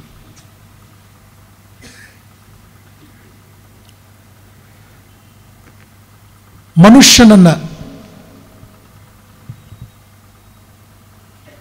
ನೈತಿಕವಂತನಾಗಿ, ಆದರ್ಶಗಳನ್ನು ಗೌರವಿಸುವಂತಹ ವ್ಯಕ್ತಿಯಾಗಿ ರೂಪಿಸೋದರಲ್ಲಿ, ಮಾನವ ಸಂಪನ್ಮೂಲದ ಮೂಲಕ ರಾಷ್ಟ್ರದ ಭವ್ಯತೆಯ ಬಾವುಟವನ್ನು ಹಾರಿಸುವ ಪರಿಕಲ್ಪನೆ ವಿವೇಕಾನಂದರದ್ದು.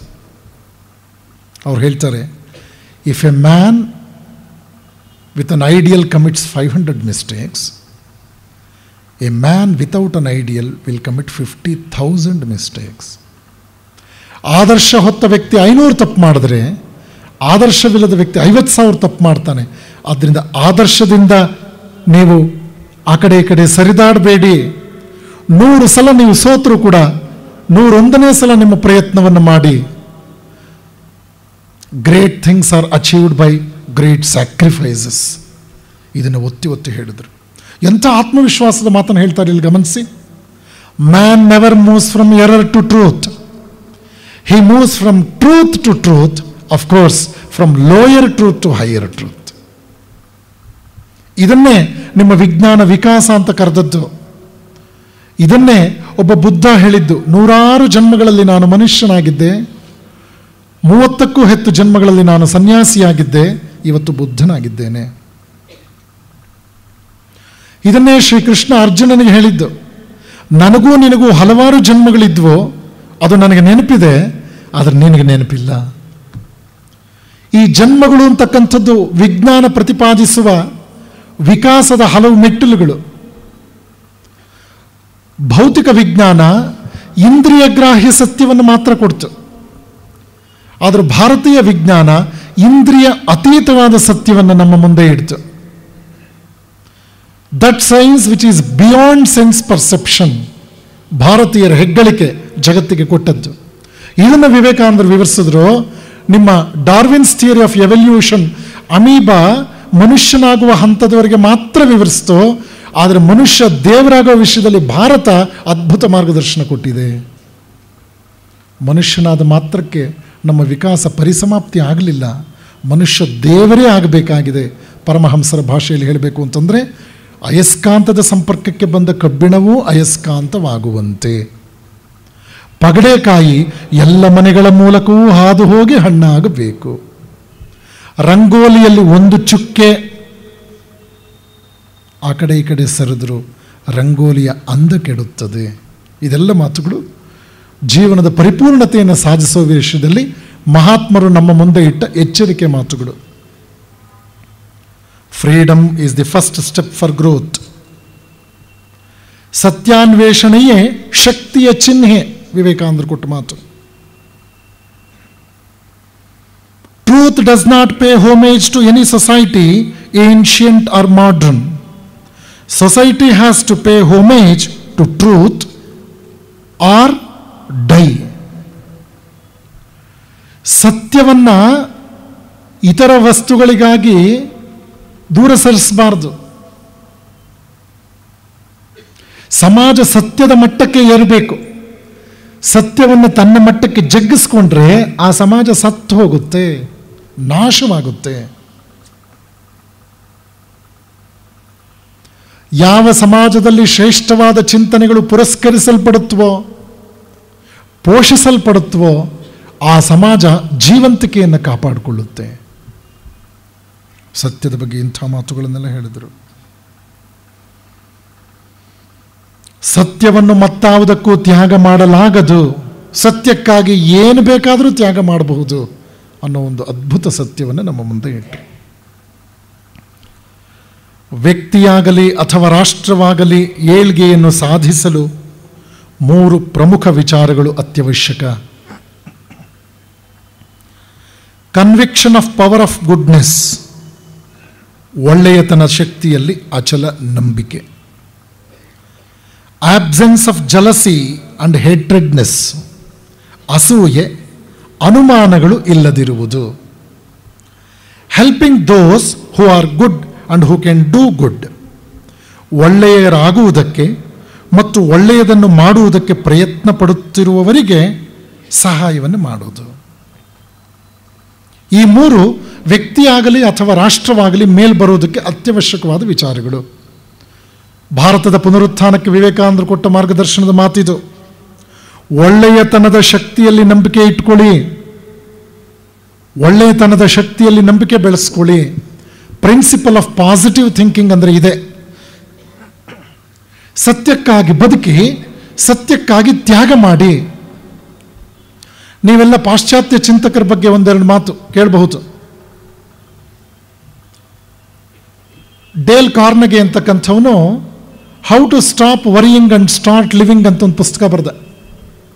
6 ಮಿಲಿಯನ್ ಕಾಪೀಸ್ ವರ್ ಸೋಲ್ಡ್. ಕೇಳಲ್ಪಟ್ಟೆ. Unfortunately he committed suicide. ಇದು ಪಾಶ್ಚಾತ್ಯರ ಕಥೆ. ಈ ಪ್ರಿನ್ಸಿಪಲ್ ಆಫ್ ಪಾಸಿಟಿವ್ ಥಿಂಕಿಂಗ್ ಎಂದೂ ಕೂಡ ಕೇವಲ ಟೀಕೆ ಮಾಡೋದಷ್ಟೇ ಅಲ್ಲ, ಸಮಸ್ಯೆಗೆ ಪರಿಹಾರವನ್ನು ಕೊಟ್ಟಂತಹ ಶ್ರೇಷ್ಠ ಸಂಸ್ಕೃತಿ ನಮ್ಮ ಭಾರತದಲ್ಲಿ ಇವತ್ತಿಗೂ ಜೀವಂತಿಕೆಯನ್ನು ಉಳಿಸ್ಕೊಂಡಿದೆ. ಟೀಕೆ ಮಾಡೋರು ತುಂಬ ಜನ ಉಂಟು. ಇದು ಸರಿ ಇಲ್ಲ, ಅದು ಸರಿ ಇಲ್ಲ, ಈ ದೇಶ ಸರಿ ಇಲ್ಲ, ಈ ಸಂಸ್ಕೃತಿ ಸರಿ ಇಲ್ಲ, ಇಲ್ಲಿ ರಸ್ತೆಗಳು ಸರಿ ಇಲ್ಲ, ಯಾವುದೂ ಸರಿ ಇಲ್ಲ ಅಂತ ಹೇಳುವವರ ಪಟ್ಟಿಯಲ್ಲಿ, ಸರಿ ಇಲ್ಲ ಅನ್ನೋರ ಪಟ್ಟಿಯಲ್ಲಿ ಇವರು ಸೇರ್ತಾರೆ. ಅವರಿಂದ ಏನೂ ಆಗಲಾರದು ಈ ಜಗತ್ತಿನಲ್ಲಿ,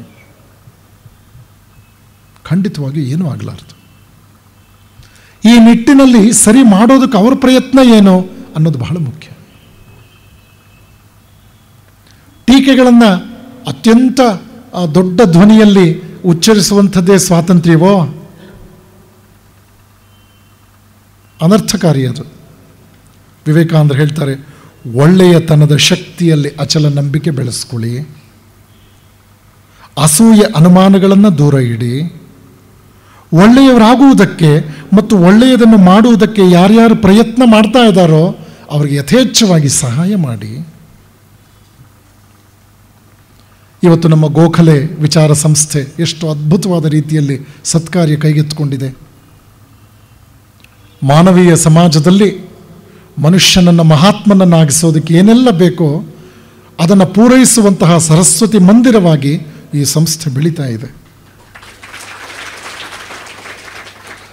ಇದನ್ನು ಉಳಿಸಿ ಬೆಳೆಸುವಂತಹ ಮತ್ತಷ್ಟು ಹೆಚ್ಚಿನ ಶಕ್ತಿಯನ್ನು ತುಂಬುವಂತಹ ಪವಿತ್ರ ಕರ್ತವ್ಯ ಸಜ್ಜನರಾದ ನಿಮ್ಮೆಲ್ಲರ ಮೇಲೂ ಇದೆ. ಇಲ್ಲಿ ನಿಮ್ಮ ಸಹಭಾಗಿತ್ವ ಇದೆ.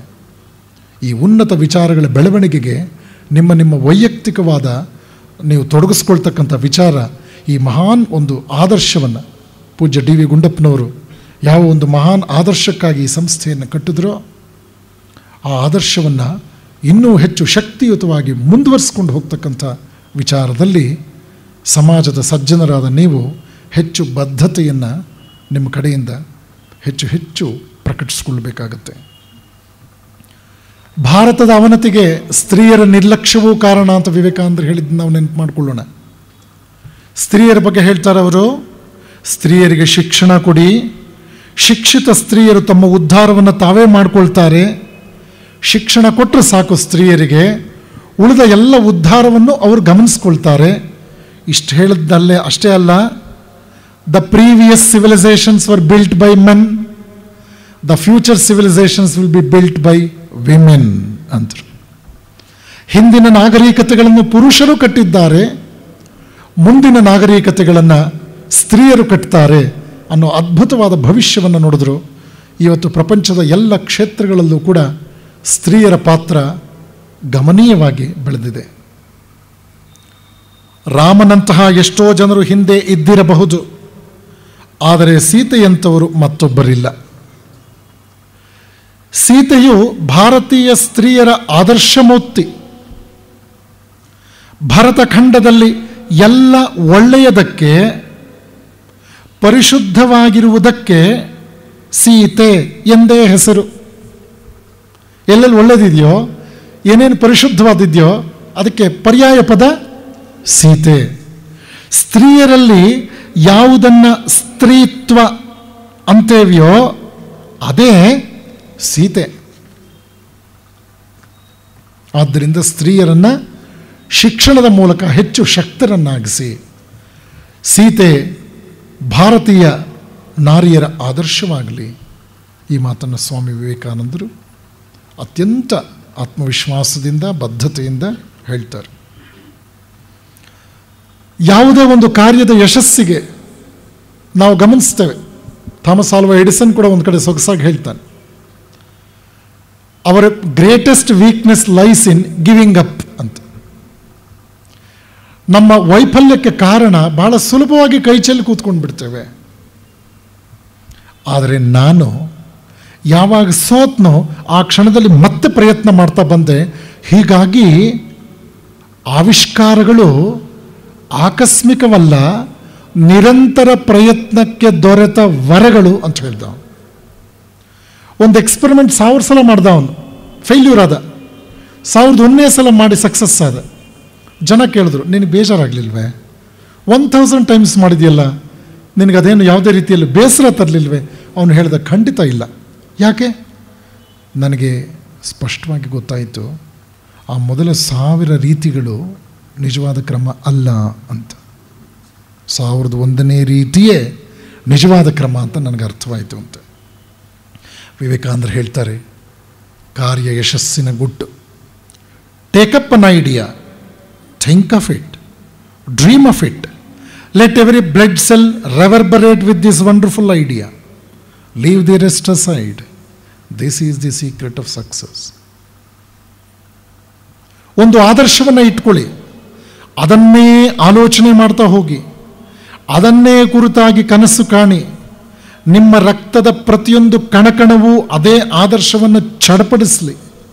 ಉಳಿದೆಲ್ಲ ವಿಷಯವನ್ನು ಪಕ್ಕಕ್ಕಿಡಿ. ಯಶಸ್ಸಿನ ರಹಸ್ಯವಿರುವುದು ಇಲ್ಲೇ.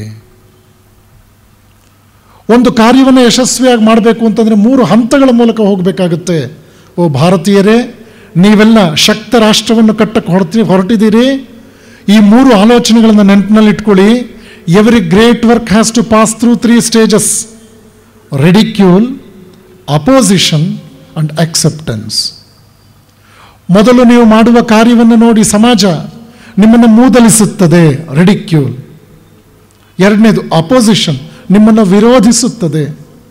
ಮೂರನೇದು ಅಕ್ಸೆಪ್ಟೆನ್ಸ್, ನಿಮ್ಮನ್ನು ಸಮ್ಮತಿಸುತ್ತದೆ. ನಿಮ್ಮ ಆದರ್ಶವನ್ನು ಕೈ ಚೆಲ್ಲಿ ಕೂತ್ಕೋಬೇಡಿ. ಮೊದಲು ನೀವು ಕೆಲಸ ಶುರು ಮಾಡಬೇಕಾದ್ರೆ ಜನ ನಿಮ್ಮನ್ನು ತಾತ್ಸಾರವಾಗಿ ಮಾತನಾಡ್ತಾರೆ. ನಾವು ಎಷ್ಟು ಜನ ನೋಡಲಿಲ್ಲ, ಎಲ್ಲರೂ ಕೈ ಬಿಟ್ಟರು, ಇವರು ಹಾಗೆ ಏನೋ ಒಂದು ಉತ್ಸಾಹದಲ್ಲಿ ಶುರು ಮಾಡಿದ್ದಾರೆ ಅಂತ ಹೇಳಿ ನಿಮ್ಮನ್ನು ಮೂದಲಿಸ್ತಾರೆ. ನಿಮ್ಮ ಪ್ರಯತ್ನ ಇನ್ನೂ ಮುಂದುವರೆದರೆ ಸ್ವಲ್ಪ ನಿಮ್ಮನ್ನು ಕೋಪದಿಂದ ನೋಡ್ತಾರೆ. ಏನು ಇವನು ಮುಂದುವರಿತಾ ಇದ್ದಾನಲ್ಲ, ಇವನಿಗೆ ಸಾಧ್ಯವಾದಷ್ಟು ಕಡಿವಾಣ ಹಾಕೋಣ. ಆ ಅಸೋಸಿಯೇಷನ್ ಭಾಳ ದೊಡ್ಡದು ನಮ್ಮ ದೇಶದಲ್ಲಿ, ತುಂಬ ದೊಡ್ಡದು, ಅದ್ಭುತವಾಗಿ ಬೆಳೆದು ಬಿಟ್ಟಿದೆ. ಅದು ಮಾತ್ರ ಒಂದು ಕೆಲಸಕ್ಕೆ ತೊಂದರೆ ಕೊಡಬೇಕು ಅನ್ನೋ ವಿಷಯದಲ್ಲಿ ಏನು ಅದ್ಭುತಗಳನ್ನು ಸಾಧಿಸಿಬಿಟ್ಟಿದ್ದಾರೆ, ಯೋಚನೆ ಮಾಡಿ. ಹರಿಕತೆ ದಾಸರು ಕೂಡ ಅದನ್ನ ಹೇಳೋದಕ್ಕೆ ಹೊರಟರು. ನಂದು ಒಂದು ಕಣ್ಣು ಹೋದರೂ ಪರವಾಗಿಲ್ಲ, ಅವನು ಸಂಪೂರ್ಣವಾಗಿ ಅಂಧನಾಗಲಿ ಅನ್ನೋ ವರ ಕೇಳಿದಂಥ ಬೃಹಸ್ಪತಿಗಳು ಕೂಡ ಇದ್ದರು ಅಂತ ಹರಿಕತೆಗಳಲ್ಲಿ ಉಪಕಥೆಗಳ ರೂಪದಲ್ಲಿ ಇದನ್ನು ತೋರಿಸ್ಕೊಟ್ಬಿಟ್ರು. ಅಂದರೆ ನೀವು ಯೋಚನೆ ಮಾಡಿ, ಫ್ಯಾಕಲ್ಟಿ ಆಫ್ ಆರ್ಗನೈಸೇಷನ್, ಡಿಸ್ಟ್ರಕ್ಷನ್ ವಿಷಯದಲ್ಲಿ ಎಷ್ಟು ಪವರ್ಫುಲ್ ನಾವು. ಅಪೋಸಿಷನ್. ಮೂರನೇದು ಅಕ್ಸೆಪ್ಟೆನ್ಸ್. ಅದನ್ನೂ ಮೆಟ್ಟಿ ನೀವು ಮುಂದಕ್ಕೆ ಹೋದರೆ ಕಡೆಗೆ ನಿಮ್ಮನ್ನು ಅಭಿನಂದಿಸ್ತಾರೆ, ಒಪ್ತಾರೆ. ಎಷ್ಟು ಕಷ್ಟಪಟ್ಟರು ಇವರು, ಎಷ್ಟು ಜನ ತೊಂದರೆ ಕೊಟ್ಟರು, ಎಷ್ಟು ಜನ ವಿರೋಧಿಸಿದ್ರು, ಅವರಲ್ಲಿ ಇವನು ಒಬ್ಬ ಆಗಿರ್ತಾನೆ. ಈ ಸನ್ಮಾನ ಸಮಾರಂಭದಲ್ಲಿ ಯಾವತ್ತೂ ಆತನಿಗೊಂದು ಜವಾಬ್ದಾರಿ ಬಂದ್ಬಿಟ್ಟಿರುತ್ತೆ. ಅವನ ಅಂತರಂಗ ಹೇಳ್ತಾ ಇರುತ್ತೆ, ಇವನನ್ನು ಅಷ್ಟಿಷ್ಟು ಜನ ವಿರೋಧಿಸಲಿಲ್ಲ, ನನ್ನನ್ನು ಸೇರಿಸ್ಕೊಂಡು ಅಂತ ಮನಸ್ಸು ಹೇಳ್ತಿರುತ್ತೆ ಒಳಗೆ. ಇವತ್ತು ಇವರು ಬರದೇ ಇದ್ದಿದ್ರೆ ನಮ್ಮೂರಿನಲ್ಲಿ ಇಷ್ಟು ಕಾರ್ಯ ಆಗ್ತಾ ಇತ್ತ. ಇದು ಮನುಷ್ಯನ ಸ್ವಭಾವ.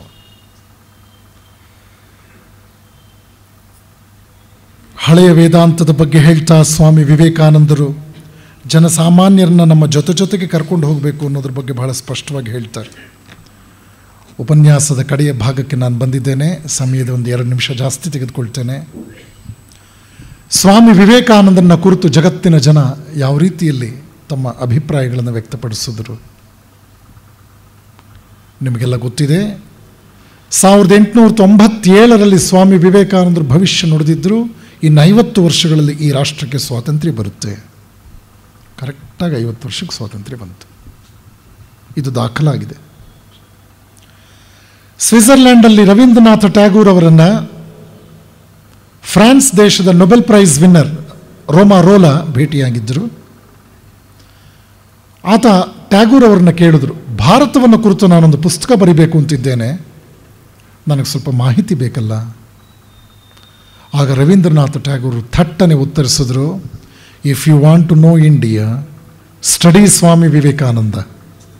Everything is positive in him, nothing negative. ನಿನಗೆ ಭಾರತದ ಬಗ್ಗೆ ಸ್ಪಷ್ಟವಾಗಿ ತಿಳ್ಕೊಳ್ಬೇಕು ಅನ್ನೋ ಅಭಿಪ್ರಾಯವಿದ್ದರೆ, ಓ ಸ್ನೇಹಿತರಾದ ರೋಮಾ ರೋಲಾ ಅವರೇ, ನೀವು ಸ್ವಾಮಿ ವಿವೇಕಾನಂದರನ್ನ ಆಮೂಲಾಗ್ರವಾಗಿ ಅಧ್ಯಯನ ಮಾಡಿ. ಈ ಮಾತನ್ನು ಹೀಗೂ ಅರ್ಥ ಮಾಡಿಕೊಳ್ಳೋಣ. If you don't study Vivekananda, you cannot understand India completely. ಇದು ಭಾರತದ ಭೂಮಿಯಲ್ಲಿ ಉದಿಸಿದ, ಇಡೀ ಏಷ್ಯಾ ಖಂಡದಲ್ಲಿ ಪ್ರಪ್ರಥಮ ನೊಬೆಲ್ ಪ್ರೈಸ್ ಪಡೆದಂಥ ರವೀಂದ್ರನಾಥ ಟ್ಯಾಗೂರರ ಅಭಿಪ್ರಾಯ. ಮಹಾತ್ಮ ಗಾಂಧಿ ಸ್ವಾಮಿ ವಿವೇಕಾನಂದರ ಬಗ್ಗೆ ಹೇಳೋ ಮಾತು ನೋಡಿ, ನನ್ನ ಮಾತೃಭೂಮಿಯ ಬಗ್ಗೆ ಪ್ರಾರಂಭದಿಂದಲೂ ನನಗೆ ಭಕ್ತಿ ಇತ್ತು, ಆದರೆ ಸ್ವಾಮಿ ವಿವೇಕಾನಂದರನ್ನು ಅಧ್ಯಯನ ಮಾಡಿದ ಮೇಲೆ ನನ್ನ ರಾಷ್ಟ್ರಭಕ್ತಿ 1000 ಪಟ್ಟು ಹೆಚ್ಚಾಯಿತು. ಜವಾಹರ್ಲಾಲ್ ನೆಹರು ಹೇಳ್ತಾರೆ, ಭಾರತದ ಯುವಕರಿಗೆ ಏಕೈಕ ಆದರ್ಶ ಸ್ವಾಮಿ ವಿವೇಕಾನಂದರು. ಭಾರತೀಯ ಪ್ರಾಚೀನ ಸಂಸ್ಕೃತಿ ಮತ್ತು ಆಧುನಿಕ ಸವಾಲುಗಳನ್ನು ಸಮರ್ಪಕವಾಗಿ ಅರ್ಥೈಸಿಕೊಂಡು ಸಮರ್ಥವಾಗಿ ನಿರ್ವಹಿಸಲು ವಿವೇಕಾನಂದರ ಚಿಂತನೆಯೊಂದೇ ಸಿದ್ಧೌಷಧ. ಸುಭಾಷ್ ಚಂದ್ರ ಬೋಸ್ ಒಂದು ಕಡೆ ಹೇಳ್ತಾರೆ, ನನ್ನ ಬದುಕಿಗೆ ಬೆಳಕು ನೀಡಿದ್ದು ವಿವೇಕಾನಂದರ ಚಿಂತನೆ. ಅವರೇನಾದರೂ ಬದುಕಿದ್ದಿದ್ರೆ ನಾನವರ ಪದತಲದಲ್ಲಿ ಅವರ ಸೇವಕನಾಗಿ ವಿನಮ್ರನಾಗಿ ಬದುಕ್ತಾ ಇದ್ದೆ. ಚಕ್ರವರ್ತಿ ರಾಜಗೋಪಾಲಾಚಾರ್ ಹೇಳ್ತಾರೆ, ಸ್ವಾಮಿ ವಿವೇಕಾನಂದರು ಹಿಂದೂ ಧರ್ಮವನ್ನು ಉಳಿಸಿದರು, ಭಾರತಕ್ಕೆ ಸ್ವಾತಂತ್ರ್ಯ ತಂದುಕೊಟ್ರು. ವಿವೇಕಾನಂದರು ಬಾರದೇ ಇದ್ದಿದ್ರೆ ನಮ್ಮ ಧರ್ಮ ಉಳಿತಿರಲಿಲ್ಲ, ನಮಗೆ ಸ್ವಾತಂತ್ರ್ಯವೂ ಬರ್ತಿರಲಿಲ್ಲ. ಎಲ್ ಭಾಷ್ಯಂ ಅವರು ಒಂದು ಕಡೆ ಹೇಳ್ತಾರೆ, Swami Vivekananda is the moulder of modern world. ಆಧುನಿಕ ಜಗತ್ತಿನ ಆಲೋಚನೆಗಳಿಗೆ ಒಂದು ಸ್ಪಷ್ಟತೆಯನ್ನು, ಸಕಾರಾತ್ಮಕವಾದ ತಿರುವನ್ನು ನೀಡಿದಂಥವರು ಸ್ವಾಮಿ ವಿವೇಕಾನಂದರು. ರೋಮಾರೋಲಾ ಟ್ಯಾಗೂರ್ ಅವರ ಮಾತಿನಿಂದ ಪ್ರಭಾವಿತನಾಗಿ ತಾನು ಸ್ವಾಮಿ ವಿವೇಕಾನಂದರ ಬಗ್ಗೆ ಬರೆದ ಪುಸ್ತಕದಲ್ಲಿ ಒಂದು ಮಾತನ್ನು ದಾಖಲಿಸ್ತಾನೆ. The remarkable feature of Swami Vivekananda was his kingliness. It was impossible to imagine him in the second place. ಸ್ವಾಮಿ ವಿವೇಕಾನಂದರ ಚಕ್ರವರ್ತಿತನ ಅವರ ವ್ಯಕ್ತಿತ್ವದ ಅತ್ಯಂತ ಶ್ರೇಷ್ಠವಾದ ಲಕ್ಷಣ. ಅದು ಯಾವುದೇ ವಿಷಯದಲ್ಲೂ ಸ್ವಾಮಿ ವಿವೇಕಾನಂದರನ್ನು ಎರಡನೆಯ ಸ್ಥಾನದಲ್ಲಿ ಗುರುತಿಸೋದಕ್ಕಾಗ್ತಾ ಇರಲಿಲ್ಲ. ಅವರಿಗೆ ಪ್ರಥಮ ಸ್ಥಾನ ಅನಿವಾರ್ಯವಾಗಿ ನಾವು ನೀಡಬೇಕಾಗಿತ್ತು. A born king, no one ever came near without paying homage to his majesty ಅನ್ನೋ ಮಾತನ್ನು ರೋಮಾರೋಲಾ ಹೇಳ್ತಾರೆ. Hiram Maxim, the discoverer of modern guns, saw in Swami Vivekananda a Napoleon in the world of religions. ಜಗತ್ತಿನ ಧಾರ್ಮಿಕ ಇತಿಹಾಸದಲ್ಲಿ ಸ್ವಾಮಿ ವಿವೇಕಾನಂದರು ಒಬ್ಬ ನೆಪೋಲಿಯನ್ನಂತೆ ಕಂಗೊಳಿಸಿದರು ಅಂತ ಆಧುನಿಕ ಮದ್ದುಗುಂಡಿನ ಆವಿಷ್ಕಾರದಲ್ಲಿ ಯಶಸ್ವಿಯಾಗಿದ್ದಂತಹ ಹಿರಮ್ ಮ್ಯಾಕ್ಸಿಮ್ ತನ್ನ ಅಭಿಪ್ರಾಯವನ್ನು ಈ ರೀತಿಯಲ್ಲಿ ಹೇಳ್ತಾನೆ. ಇದೆಲ್ಲವನ್ನೂ ಗಮನಿಸಿದಾಗ ಸ್ವಾಮಿ ವಿವೇಕಾನಂದರ ಆ ಅದ್ಭುತವಾದಂತಹ ಒಂದು ಜೀವನ, ಆ ಮಹಾನ್ ಜೀವನ ಇಡೀ ಜಗತ್ತನ್ನು ಒಂದಾಗಿಸುವ ಹಂತದಲ್ಲಿ ಸಾಕಷ್ಟು ಪರಿಣಾಮ ಬೀರಿದೆ. ವಿವೇಕಾನಂದರು ಶರೀರ ತ್ಯಾಗ ಮಾಡಿದ ನಂತರದ ದಿನಗಳಲ್ಲಿ ಕೇವಲ ಭಾರತ ಮಾತ್ರ ಜಾಗೃತವಾಯಿತು ಅಂತ ಭಾವಿಸಬೇಡಿ.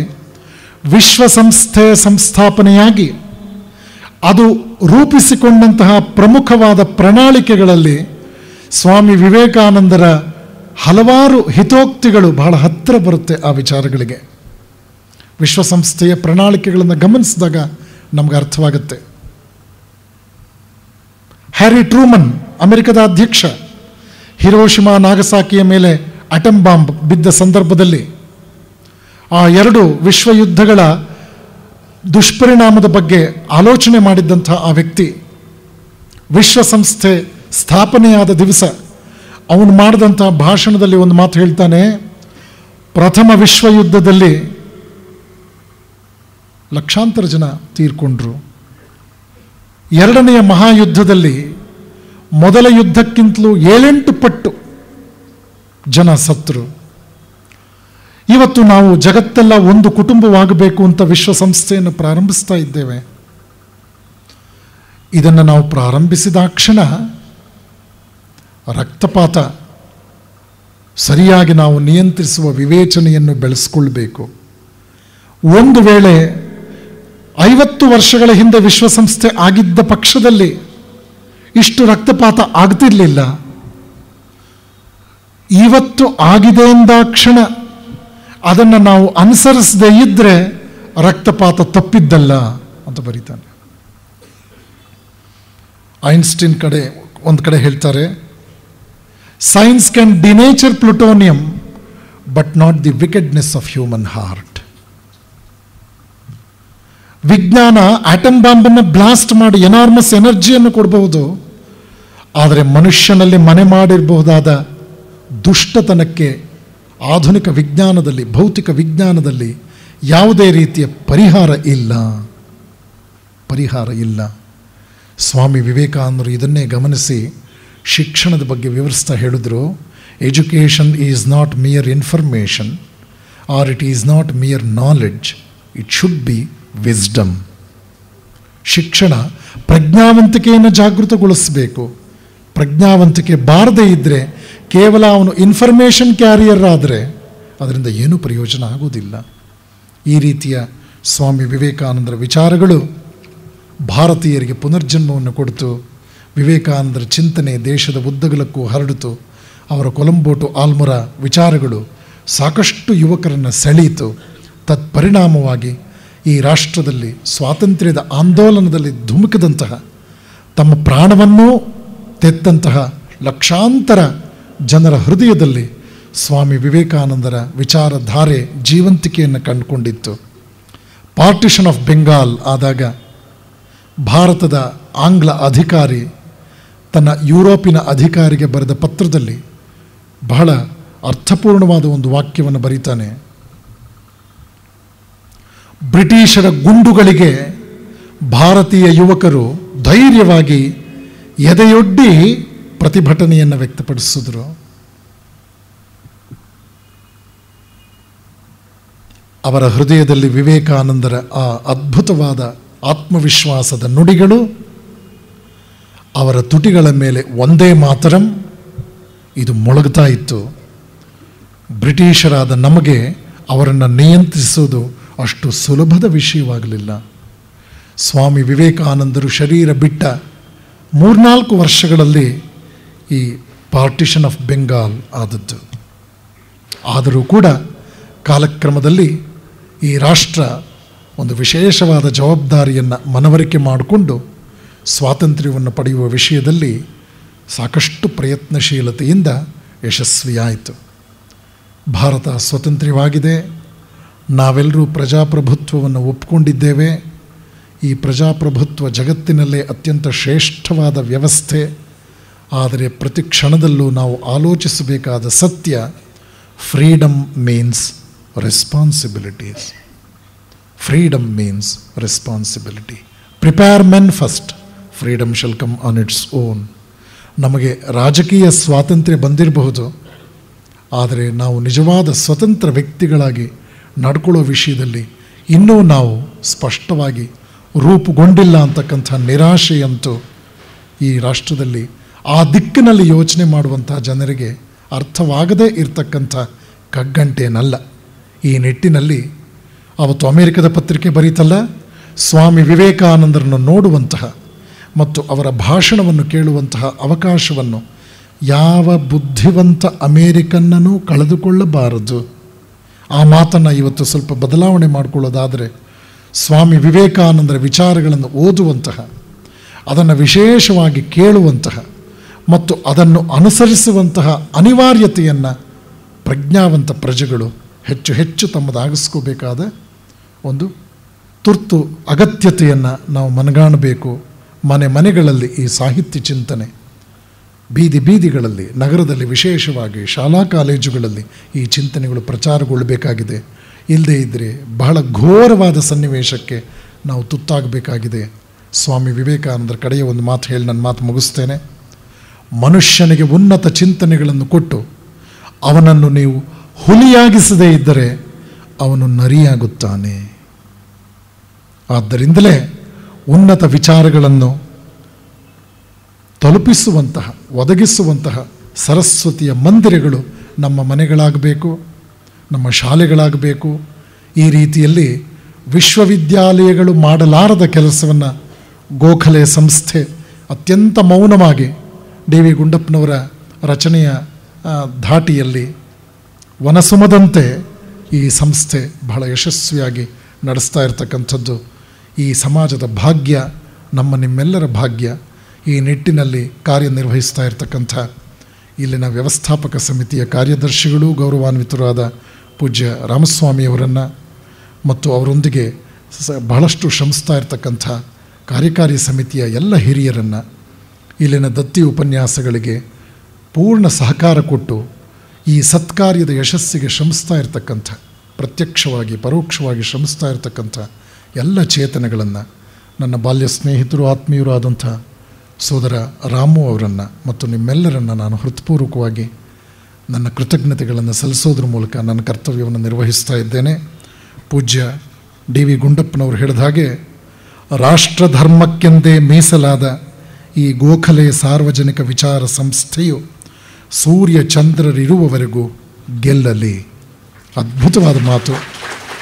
ಈ ಮಾತನ್ನು ನಮ್ಮ ಬದುಕಿನ ಅವಧಿಯಲ್ಲಿ ನೀವು ಹೆಚ್ಚು ಹೆಚ್ಚು ಇದನ್ನು ಆಶ್ರಯಿಸಿ, ಅವಲಂಬಿಸಿ, ಆನಂದಿಸಿ ಕಾರ್ಯಪ್ರವೃತ್ತರಾಗೋಣ. ಆ ಶಕ್ತಿಯನ್ನು ಭಗವಂತ ಅನುಗ್ರಹಿಸಲಿ ಅಂತ ವಿಶೇಷವಾಗಿ ಪ್ರಾರ್ಥನೆ ಮಾಡಿಕೊಂಡು ಈ ಒಂದು ಅವಕಾಶವನ್ನು ಮಾಡಿಕೊಟ್ಟು 3 ದಿವಸ ನಿಮ್ಮೊಂದಿಗೆ ನನ್ನ ಭಾವನೆಗಳನ್ನು ಹಂಚಿಕೊಳ್ಳೋದಕ್ಕೆ ಇಲ್ಲಿನ ಸಂದರ್ಭವನ್ನು ಏರ್ಪಾಡು ಮಾಡಿಕೊಟ್ಟದಕ್ಕಾಗಿ ಗೋಖಲೆ ವಿಚಾರ ಸಂಸ್ಥೆಯ ಹಿರಿಯರಾದ ಶ್ರೀ ರಾಮಸ್ವಾಮಿಯವರಿಗೂ ಮತ್ತು ಕಾರ್ಯಕಾರಿ ಸಮಿತಿಯ ಎಲ್ಲರಿಗೂ ಮತ್ತು 3 ದಿವಸ ಬಹಳ ಪ್ರೀತಿಯಿಂದ ಇಲ್ಲಿಗೆ ಬಂದು ಈ ಕಾರ್ಯಕ್ರಮದಲ್ಲಿ ಭಾಗಿಗಳಾದ ನಿಮ್ಮೆಲ್ಲರಿಗೂ ನನ್ನ ಧನ್ಯವಾದಗಳನ್ನು ಸಮರ್ಪಿಸಿ ಈ ವಾಕ್ಪುಷ್ಪಗಳನ್ನು ಭಗವಾನ್ ಶ್ರೀರಾಮಕೃಷ್ಣರ ಪಾದಪದ್ಮಗಳಲ್ಲಿ ಸಮರ್ಪಿಸ್ತಾ ಇದ್ದೇನೆ. ಹರಿ ಓಂ ತತ್ಸತ್. ಶ್ರೀರಾಮಕೃಷ್ಣಾರ್ಪಣಮಸ್ತು.